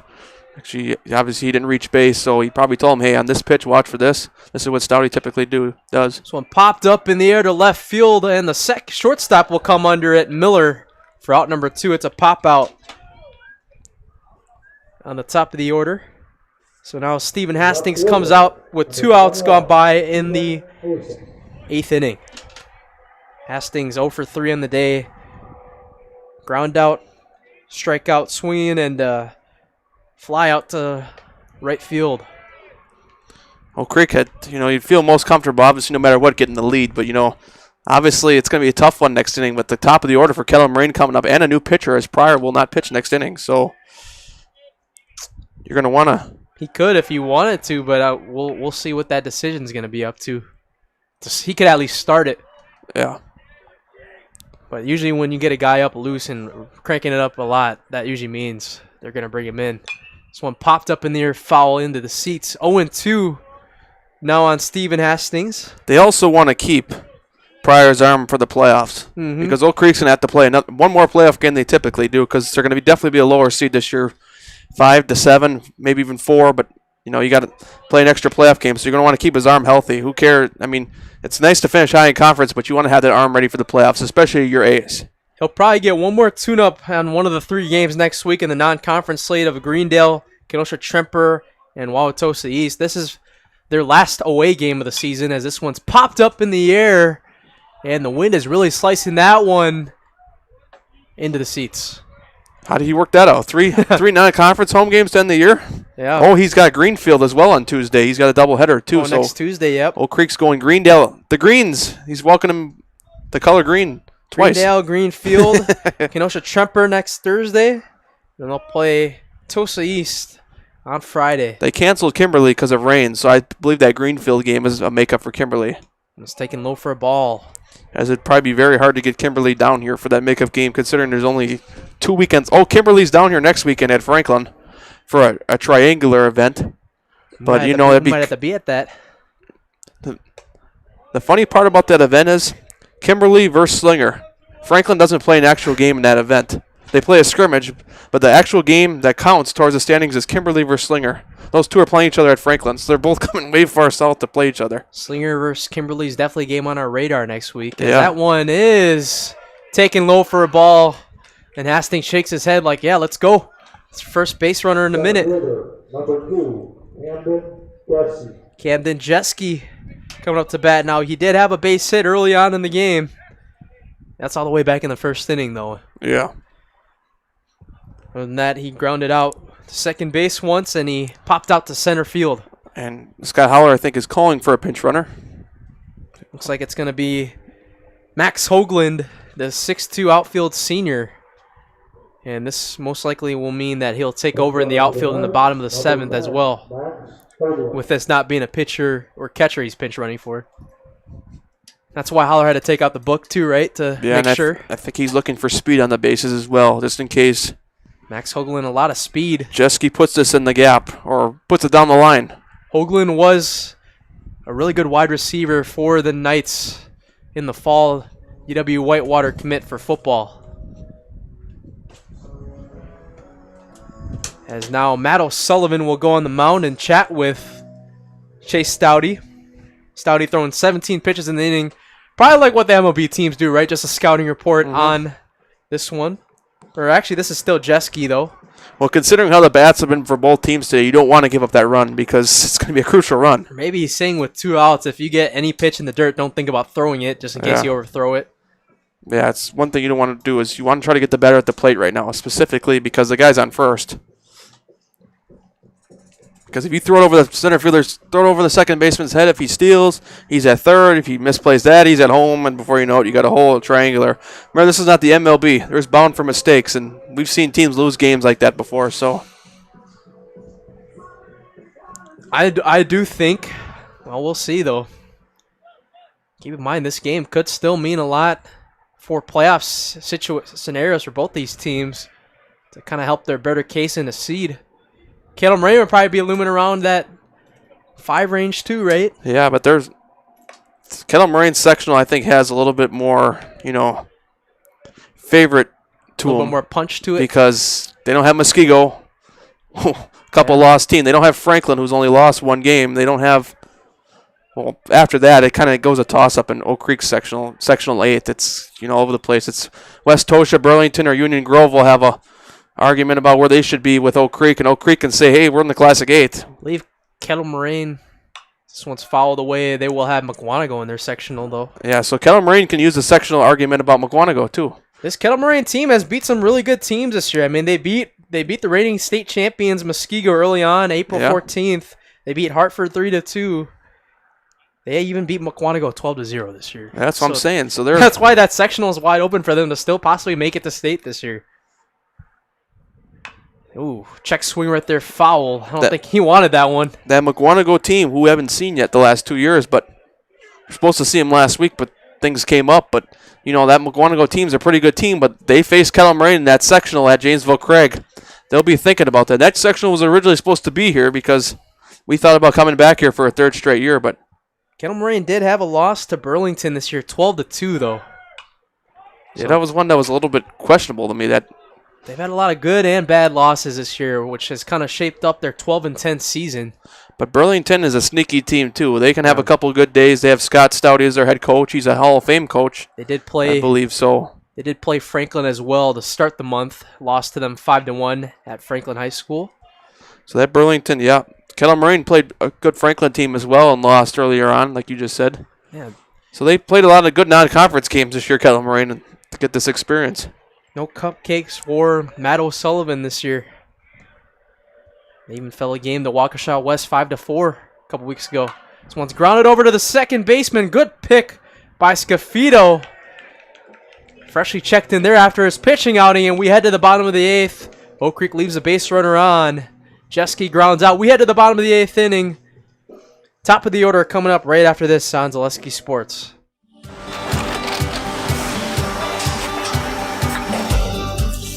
Good day. My name is Ken Hyman, and welcome to Nasonville Dairy here in central Wisconsin, Marshfield, Wisconsin, as a matter of fact. We make a lot of different cheeses. We make cheddar, Colby, Monterey, Farmer's Cheese, Peach Cheese, Quesa Blanca, Quesa de Freer, Seco, Parm, Romano, Asiago, Fontina, Feta Caseri, Caflatiri, Cafla Graviera, 20 different flavors of Monterey, as well as making Edam, Gouda, and Munster. And the cheese be with you.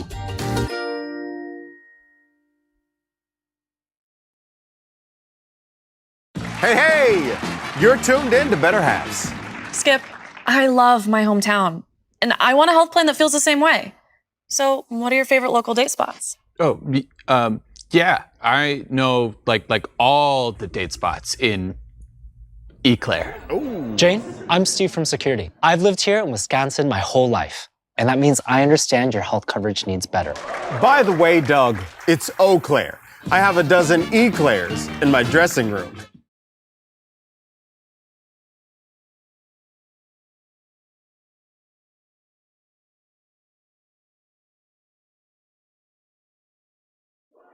Chase Stouty coming up to lead off in the bottom of the 8th inning. I'm Elijah Vincelada alongside Matt Peck. Bottom of the 8th in extra innings here in this Classic 8 finale with these two teams before they all face 3 non-conference for Kettle Moraine and 4 for Oak Creek as they added Greenfield onto their schedule next Tuesday to play the Battle of the Greens. Yeah, it's like a green triangular versus blue. Yep. That's what it is. And then we'll play Kenosha Tremper Thursday and Tosa East on Friday. Jaden Pryor, the starting pitcher of this game, will start the 8th inning. He's at 84 pitches, make it 85 now as the first pitch taken in for a ball. And this is the guy who Matt O'Sullivan wants up in Notre Dame commit. Chase Stouty, the pitcher now.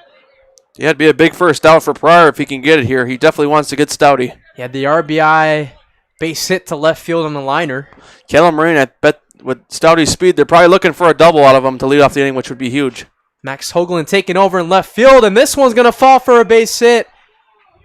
Over to right field, Jackson Villarreal fielding it, and that's the way to start it if you're Kettle Moraine.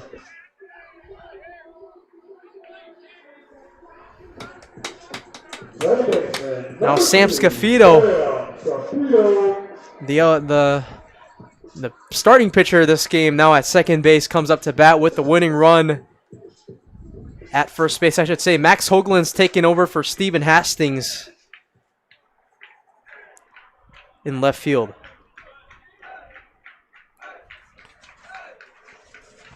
First pitch taken in for a strike. A really big lead over there for Stouty. He was caught stealing back in the 4th inning. I think right now you take that chance, though, if you're Matt Sullivan and get the choice, right? Oh, yeah, for sure. Still pretty big lead as well. 0-1 on Sam Scafito, 0-for-3 on the day. But he had a terrific day on the mound with 7 innings, 2 hits, 1 run, none earned, 1 walk, and 8 Ks.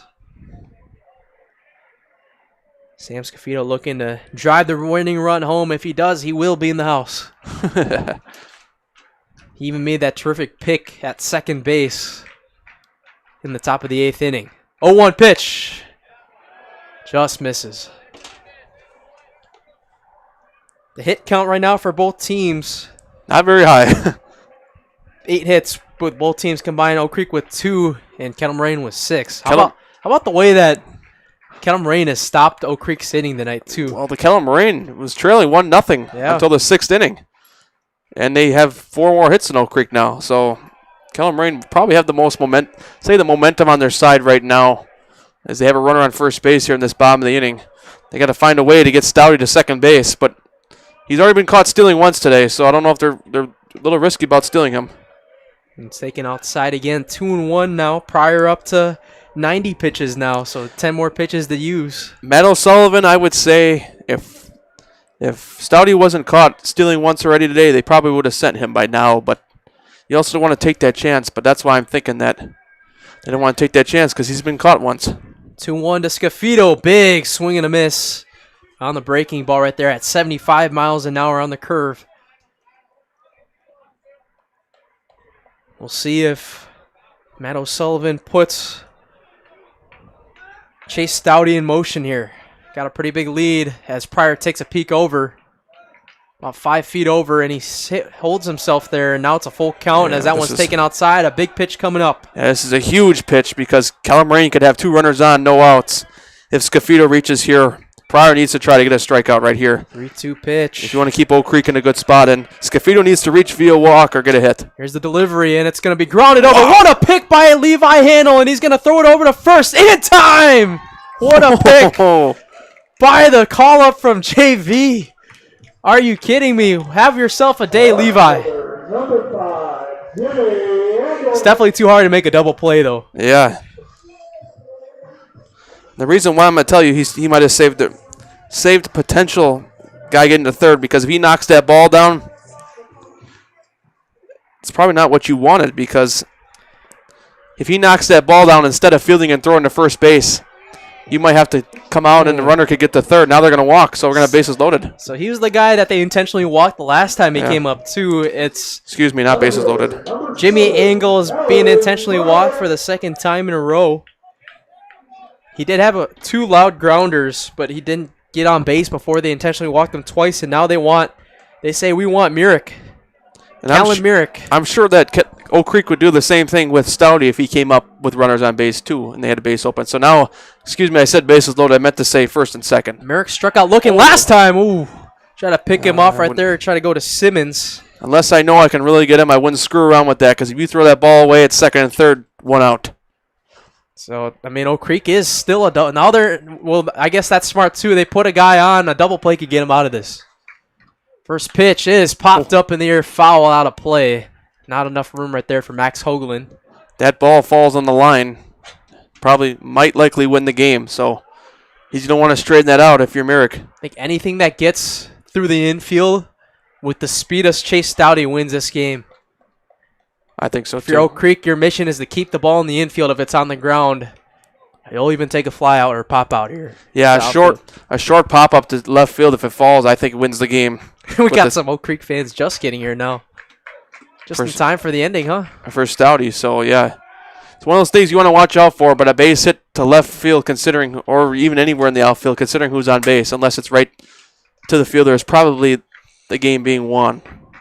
So Stouty's going to want to get himself a good secondary as well. Kellen Myrick takes outside for a ball. Count is 1-1 on him.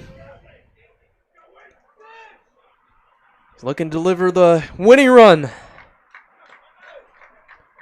1-1 pitch. Pryor up to 95 pitches. He takes a called strike. So 1-2 now. What's the approach here if you're Pryor? I would try to gas him with the fastball. It froze him that time. I would try to do so again, but also you have 1 ball, 2 strikes. You have a couple pitches to waste if you want to try to catch him off speed or give him a nice little curveball here. Stouty at second with the base hit. Intentional walk there. Ooh, just missed for a ball. 2-2 now. Pryor, this might be his last batter. Up to 97 pitches now.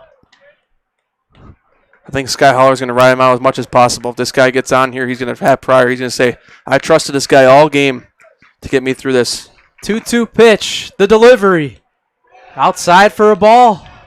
Yeah, but Scott Holler will have an interesting decision here because if Merrick reaches on a walk, Pryor will still have enough pitches to go one more batter. Will he ride with the guy he's stuck with all game, or will he get somebody loose for one last batter in the inning? It'll be an interesting one. Interesting decision if he walks here, but he'd much rather have him strike out. Full count here for the second straight at bat. Schimpf due up next. The designated hitter, he's going to step off. But keep in mind here, too, it's another interesting decision if Merrick strikes out, too. Because he just struck out the batter. Do I want him to go one more? Because either way, he's coming out after that next batter. He did retire Schimpf 3 times via the ground out, and this is a ball 4 on the inside corner. Bases are loaded with 1 out, and Schimpf comes up to bat. The designated hitter grounded out to third twice and struck out looking. So, I'm surprised he's not going out. He looked like Holler, and now he's going to come out. Yeah, maybe not. He's thinking about it. He is just standing there right now. He's kind of getting instruction from Tony Butler, and now he will go out and get a new pitcher in this game. So bases loaded. 1 out gone by here. Stouty reached down with the base hit. The ground out from Safito on a liner. It's smart to have a new intentional walk for Jimmy Engel, and then now a full count walk to Myrick. What did you say? Although he hasn't brought a pitcher out yet. I think he's talking it over with Pryor to figure out, hey, are we pulling you or what are we doing here? How are you feeling? Because he's at 99 pitches. He can go one more batter. I know if you're as competitive as Jaden Pryor is, you know he's going to want to stay out there, too. Yeah, I mean, Holler's probably telling him, and Holler's probably going to give him instructions here, too, on what to do with the bases loaded as well. You also, if you're Brady Martin behind the plate, you don't want to let one get by you. So if you're Pryor, you don't want to spike one in the dirt here because Kellen Moraine most likely wins the game if you spike one in the dirt here.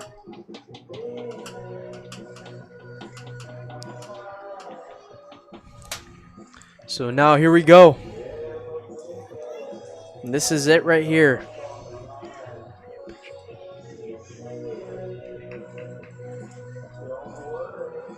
Jaden Pryor will stay in for his last batter. Stouty at third, Jimmy Engel at second, and Kellen Myrick at first. Yeah, interesting situation here. Scott Holler brings the infield in here. Chase Schimpf 0 for 2. 2 ground outs to the third base side. I think if you get a grounder here, you go to home. First pitch taken outside for a ball. Yeah, if you get a grounder here, you're going home for sure. Unless you know you can go second first. But you're going home just to get that runner. And if you can't get to first, oh well, just get that out. Gonna have to be on the money, too. Yes. If it's at home. 1-0 pitch to Schimpf. 100 pitches thrown for Pryor, his last at bat. That one's taken in there for a strike right down the middle. Challenged him with the breaking ball. If you strike him out, it's the only way you're going to see a new pitcher here. And anything deep here is probably gonna easily score Stouty from third, as the outfield is playing in as well. Yeah, they brought him in. It's smart because just in case it's popped up, if he gets over your head, you get over your head. That one's taken low for a ball. 2-1 now on Chase Schimpf. He's probably thinking to himself, like, do I take this next pitch at 2-1? This is where I put Pryor in the warm zone here. If he throws another ball here and it's 3-1, I'm putting him in the very dangerous zone here of potentially allowing an RBI walk-off. So I would think about really throwing a strike right here because you don't want to get to 3-1 because then Keller Moraine's got a lot of momentum. That one hits the outside corner for a strike. 2-2 now on Schimpf. Huge pitch right there to throw in there for a strike. You didn't want it to get 3-1. That's a huge pitch. Now 2 strikes. Now you're a strike away from striking him out. And 2 outs is a lot bigger than 1 here. Now if you're Schimpf, you got to try to put this in play if he gets in the zone here. 2-2 pitch. 103 pitches for Jaden Pryor. The 2-2 delivery is grounded over to third baseman Levi Handel. They get the force at first. Over to first. A double play. Wow.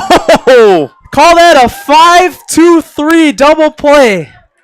And the Knights say, we're not done yet. We're going to go play 9. We'll be right back after this on Zaleski Sports. Defense is key.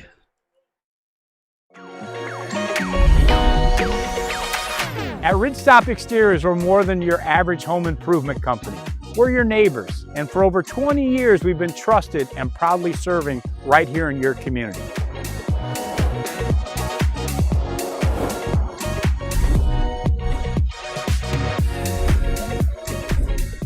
Customer service is our #1 goal. Call now for your free estimate. Ridgetop Exteriors.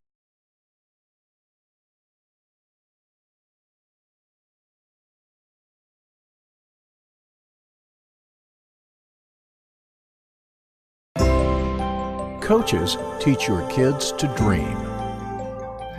Coaches teach your kids to overcome. Coaches teach your kids good sportsmanship. Coaches teach your kids proper technique. But who teaches your coaches?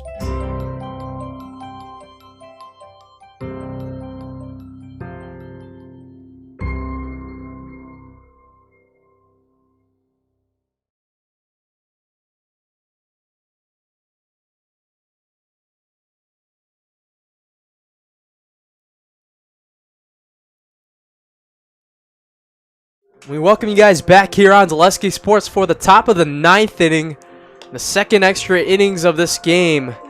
We've got a thriller here in this Classic 8 finale. Matt Peck is alongside me. I'm Elijah Vanksalata. We're glad we could have you guys with us all day long. But talk about how bad both these teams want this game, right, Peck? Yeah, it's for 3rd place in the Classic 8. Obviously, Keller Moraine already has it. They're not as concerned. Oak Creek needs it to at least get a share of 3rd place, otherwise they finish in 4th. But yeah, you know, it's a big game. Don't get me wrong, I'm not saying it's a big game because for seeding-wise, it is a big game. That extra win can give you a little weight when you go in that argument in your seeding meeting and say, I want #1 seed. No, you get #2. I want #5 because I beat so-and-so. That's what it's about.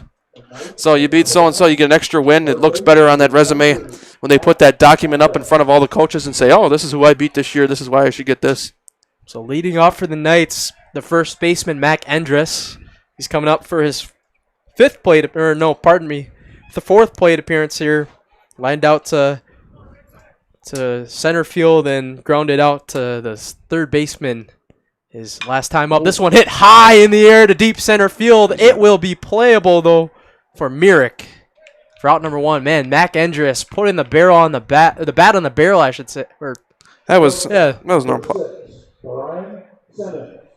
Fly out that time. Start the 9th inning. A 1 out gone by still. Chase Stouty on the mound. That's going to be it, though, for Jaden Pryor on the mound. So there's going to be a new pitcher for the Knights. But he's shown why he's the ace for this team, though. Yeah, you don't see many high school pitchers go 8 complete innings because you most likely very often do not play 8 innings. So, yeah, you know, Keller Moraine, they're probably glad they're seeing somebody else next inning. But keep in there for a strike. Oak Creek's got many days off, so they can put their next best arm in there. If it's in the bullpen, they can throw them in there because they don't play again till Tuesday next week. But they do. Next Tuesday won't have as much flexibility playing 2 games. And popped up foul their last time out. Blake Uzelski started that game for them. Through 3 1/3, 9 hits, 8 runs, only 2 earned. Yeah.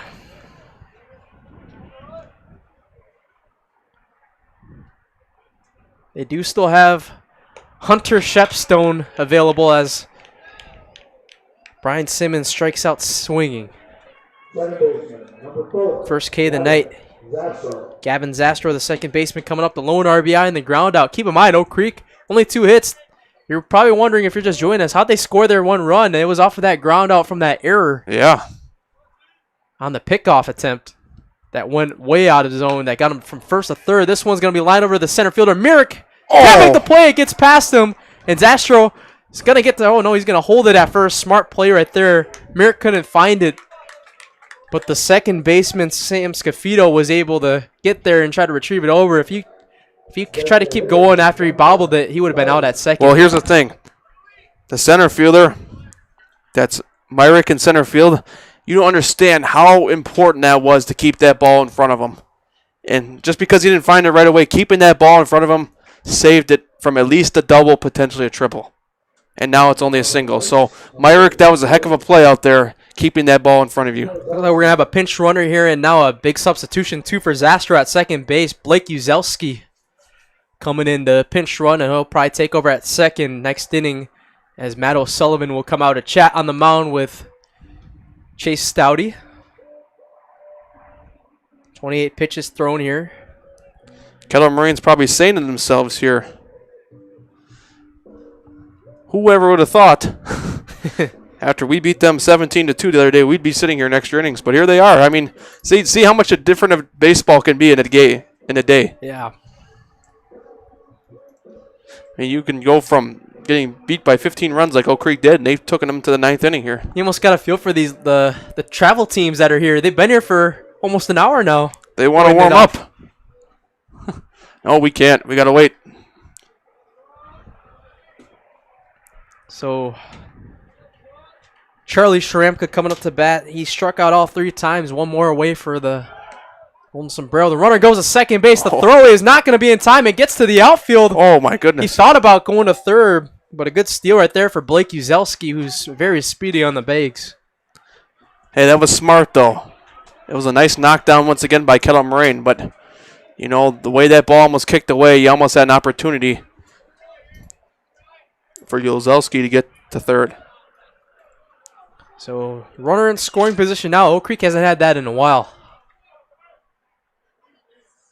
Charlie Shramka looking to deliver the winning run. Or not the winning run, I should say. The go-ahead run, because they're the road team.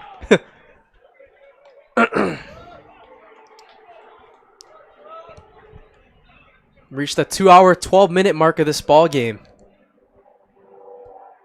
Big lead for Uzelski, and this one's going to be grounded over, up the gap, the middle.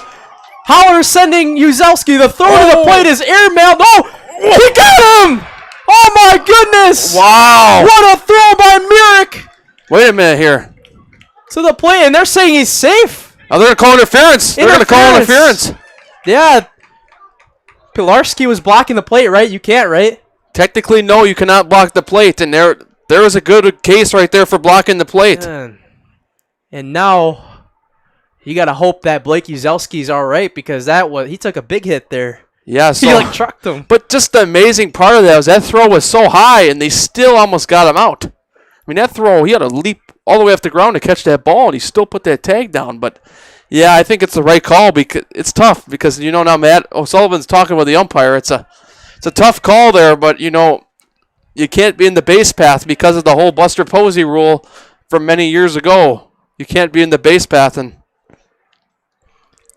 it's good to see that they got Uzelski up. But how about Charlie Shramka? He struck out all 3 times. Yeah. And comes up to bat here and gets one up the middle for the gap for a base hit. Come through a big time, and they score that run too now, right? So yeah, it's good to see Blake Uzelski coming up on his feet. We'll see if he stays in this game. Getting a couple of laughs and smiles out of it. That's good to see. I tell you about it, man. That was, Matt O'Sullivan probably not happy because his team made a great play, and, the catcher was just in the wrong spot. But it's not something that you think about right off the bat with making sure that you're not in the lane. On Game Changer, it just says advanced other from that play. Although What would that technically be? Catcher's interference or like? Well, it would just be interference. Interference. Yes, or else it'd be obstruction. Obstruction because he blocked the plate, right? Yes. So yeah, it'll be obstruction.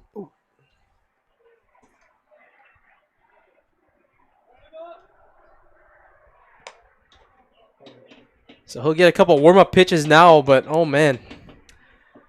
Talk about a big hit at a big time once again for Charlie Sharampka. He struck out looking his first time, struck out swinging the last two, and now he comes up to bat. He came up to bat with the runner on second, and he advances on second on that too, right? Yes. So it'll be a single and an advance to second. And if I'm Oak Creek here, I try to get another run though. Oh, absolutely. You need all the runs you can get. You have a 2-1 lead now.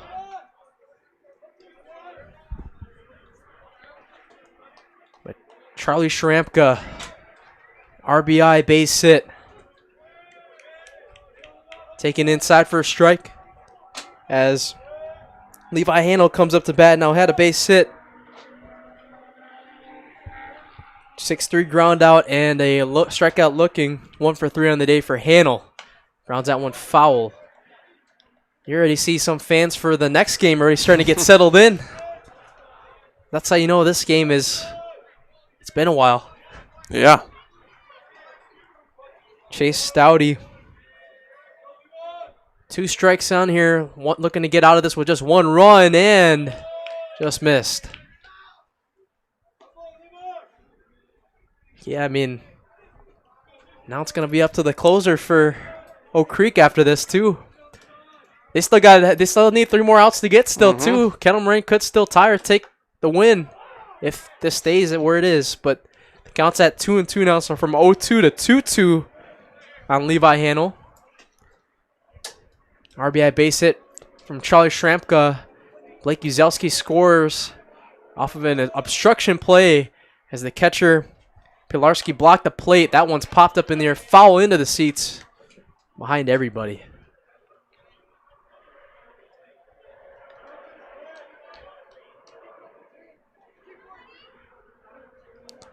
Yeah, you want to go with, I would try gassing him up here on a fastball. You have 2 pitches, basically a pitch to use. 2-2 pitch, swing on and miss. Strike 3 call or swinging. And we head to the bottom of the 9th inning. Oak Creek takes a 2-1 lead from a big RBI base hit from Charlie Sharampka. We'll see if Oak Creek can hold on here or will Kettle Moraine tie or win the game. We'll find out right after this on Zaleski Sports. Hey, Fleet Farm fans, you asked, we listened. You wanted lower prices? You got them. In-store, online. We drop prices everywhere. Lower prices on summer favorites like Liquid Pool Shock, Griller's Gold Barbecue Pellets, and Airhead Towables. Lower prices on big-name pet care like Purina Tidy Cats. Lower prices on Valvoline Motor Oils. All because you said so. Look for the bright green price drop signs to find new lower prices on everything you need for everyday life. Only at Fleet Farm. Looking for a place where everyone feels at home? Welcome to Point Brewery, your family-friendly tap room with something for everyone. From a wide variety of local brews to classic Point sodas for the kids, we've got the perfect pour for everyone. Craving a bite? We've got hot, cheesy Portesi pizzas ready when you are. Whether you're hanging out inside or soaking up the sun in our outdoor beer garden, there's space to unwind. Planning a celebration? Reserve our private event room and make it a gathering to remember. Point Brewery, good times, great taste, all on tap.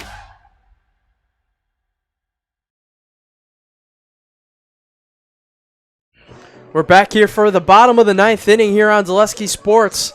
Elijah Banks a lot alongside Matt Peck. I'm going to throw over a game, one of the few extra innings games we've had on Zaleski this year. This might even be our first, right? Or not that I remember.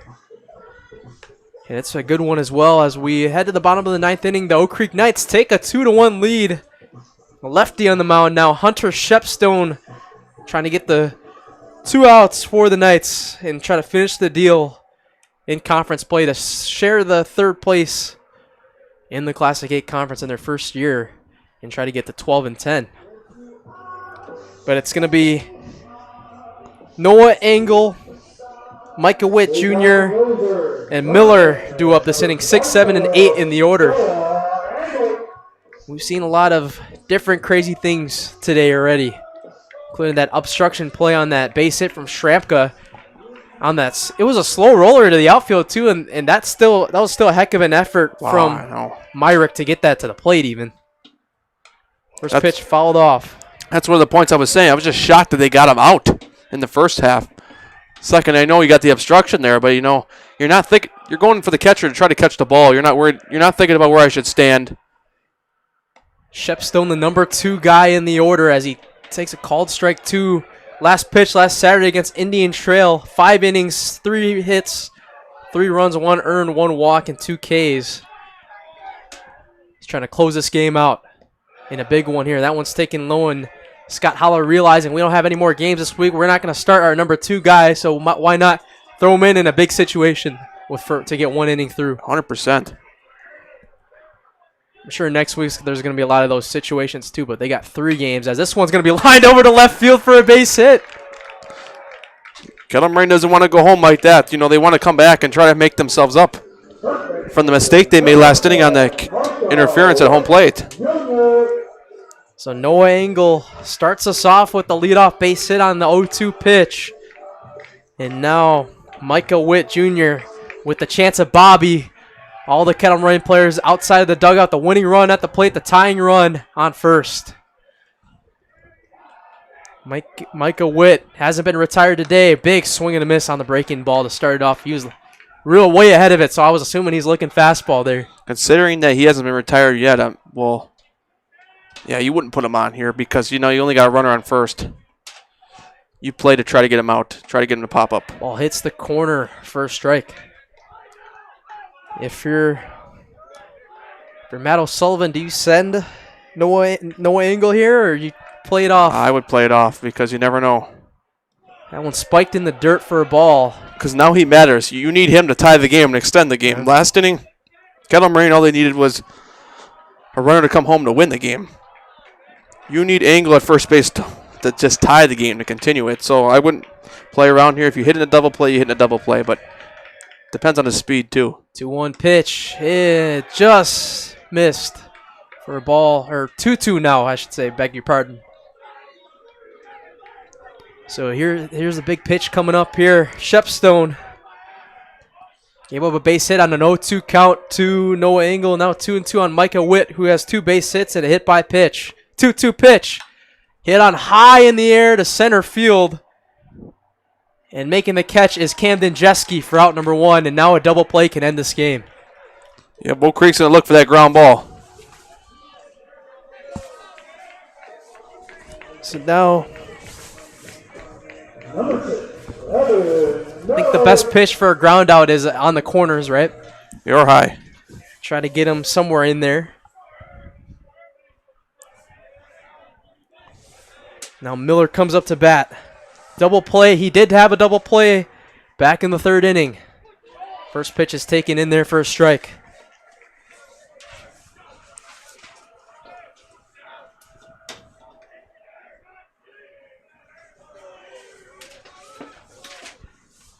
It's taken low and spiked in the dirt. A couple of those today. So far in the sequence, I should say.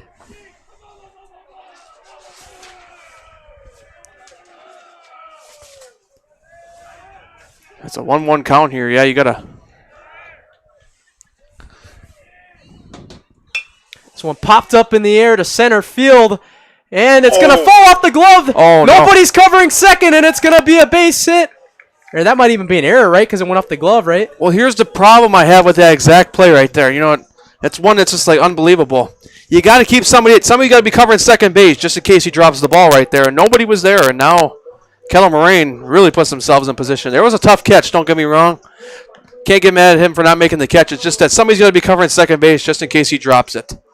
And that's exactly what Oak Creek mistaked on that play. And now they had Simmons, Zastro, and Jeske all around that ball, and it ends up falling out of the glove. Even if it's the pitcher that has to go over there and cover it, somebody you just got to get over there. They're going to score that a base hit on Game Changer. Now the 9-hole hitter, Jason Pilarski, comes up to bat trying to walk this game off. Possibly.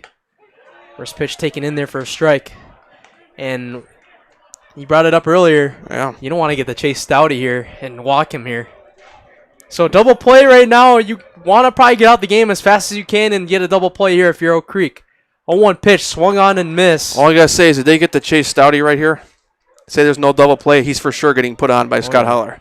I would probably put a lot of money on that. Instead, they would face, because just the way he's grounded out twice, popped up, and a strikeout. So that's not the worst thing ever if you're Holler. Turn a double play here, you don't have to worry about any of that. But if you just get the strikeout here, you still got another batter and you got a base open. Especially because Chase Stouty has 2 base hits in his last 2 appearances. That one taken low for a ball. He did a use it or lose it pitch on 0-2 count. The worst thing for Shepstone here is if he walks, because then Stouty just needs a base hit and Kettle Moraine flips it around and goes home with a win. So you need to get the strikeout right here if you're Oak Creek. And then maybe put Stouty on and then deal with Scafito bases loaded. 1-2 pitch is a called strike 3. Yeah, he's walking out. I bet he's going to intentionally walk him. I would not be surprised here. And for now, let's see. Holler, he's pointed to first though, right? I don't know. Signaling something though. I don't think he's putting them on for the looks. He's putting... How about this? Hunter Shepstone is a freshman too. So this is the biggest, probably one of the biggest outs he can try to get in his life at bats right here. If you're Hunter Shepstone, but it's a lefty-lefty matchup. Yeah, I know, but still. First pitch is taken high for a ball. I don't look at any of that analytics in high school with that. In MLB, I still think sometimes it's... I mean, Yelich hit a home run off of Shota Imanaga, lefty. That's what I'm saying. Yeah, so that one is taken high for a ball, and, well... You got somebody at the plate that's a Notre Dame. He's not throwing any pitches close so far, so we'll see if he just... He's just trying to get in the chase, hopefully. But Notre Dame, he's fine walking him, but I just would have saved the pitches if you were to plan on walking him and just put him on. Did say that anything high in a chase... Ooh, he goes lower this time. So now 3-0. I wouldn't be surprised if he... I wouldn't hang anything here, because if you're Matt O'Sullivan, you give him the green light here? No, I don't. Just let him. Because if you pop it up, the whole opportunity's wasted. 3-0 pitch, right down the middle. Now I give him any kind of light he wants. You got a good pitch, you swing away. But I would never give anybody a green light in 3-0 because you pop it up, the game is over, and because you still got some good hitters coming up after Stouty as well. 3-1 pitch now. Put it on a tee. Almost hits him, and it's ball 4. So now, wait a minute. Call this I think they called that a strike. Yeah. So here we go. Full count. Yeah, they did. Guys on first and second, 2 outs. Shepstone and the Knights 1 strike away from getting out of this and winning this game in extras. The full count delivery. Called strike 3. Hunter Shepstone, the freshman, holds on and seals the deal for the Knights. Back-to-back Ks looking, and the Knights win and advance to 12-10. We will be right back after this and go interview our Zaleski Sports Highlight House players of the game. Most likely going to be Jaden Pryor and probably Chase Shrampka right after this on Zaleski Sports.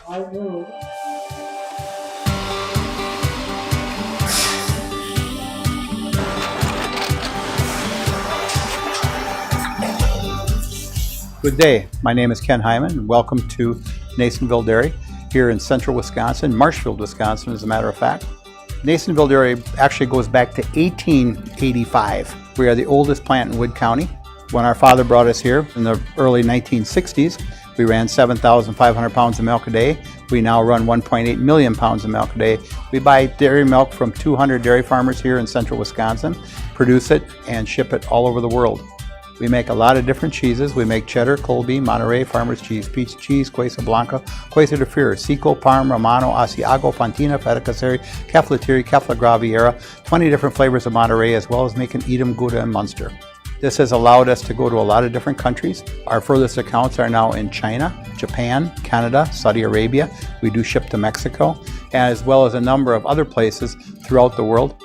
This is what we call Cheese Making 101. We tried to walk you through the cheese plant today, and we're in hopes that you see our people, what they're doing, and the amount of work that goes into producing the products that we hope you enjoy.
We make a lot of different cheeses. We make cheddar, Colby, Monterey, Farmer's Cheese, Pizza Cheese, Quesa Blanca, Quesa de Fir, Seco, Parm, Romano, Asiago, Fontina, Feta Caseri, Caflateri, Cafla Graviera, 20 different flavors of Monterey, as well as making Edam, Gouda, and Munster. And the cheese be with you.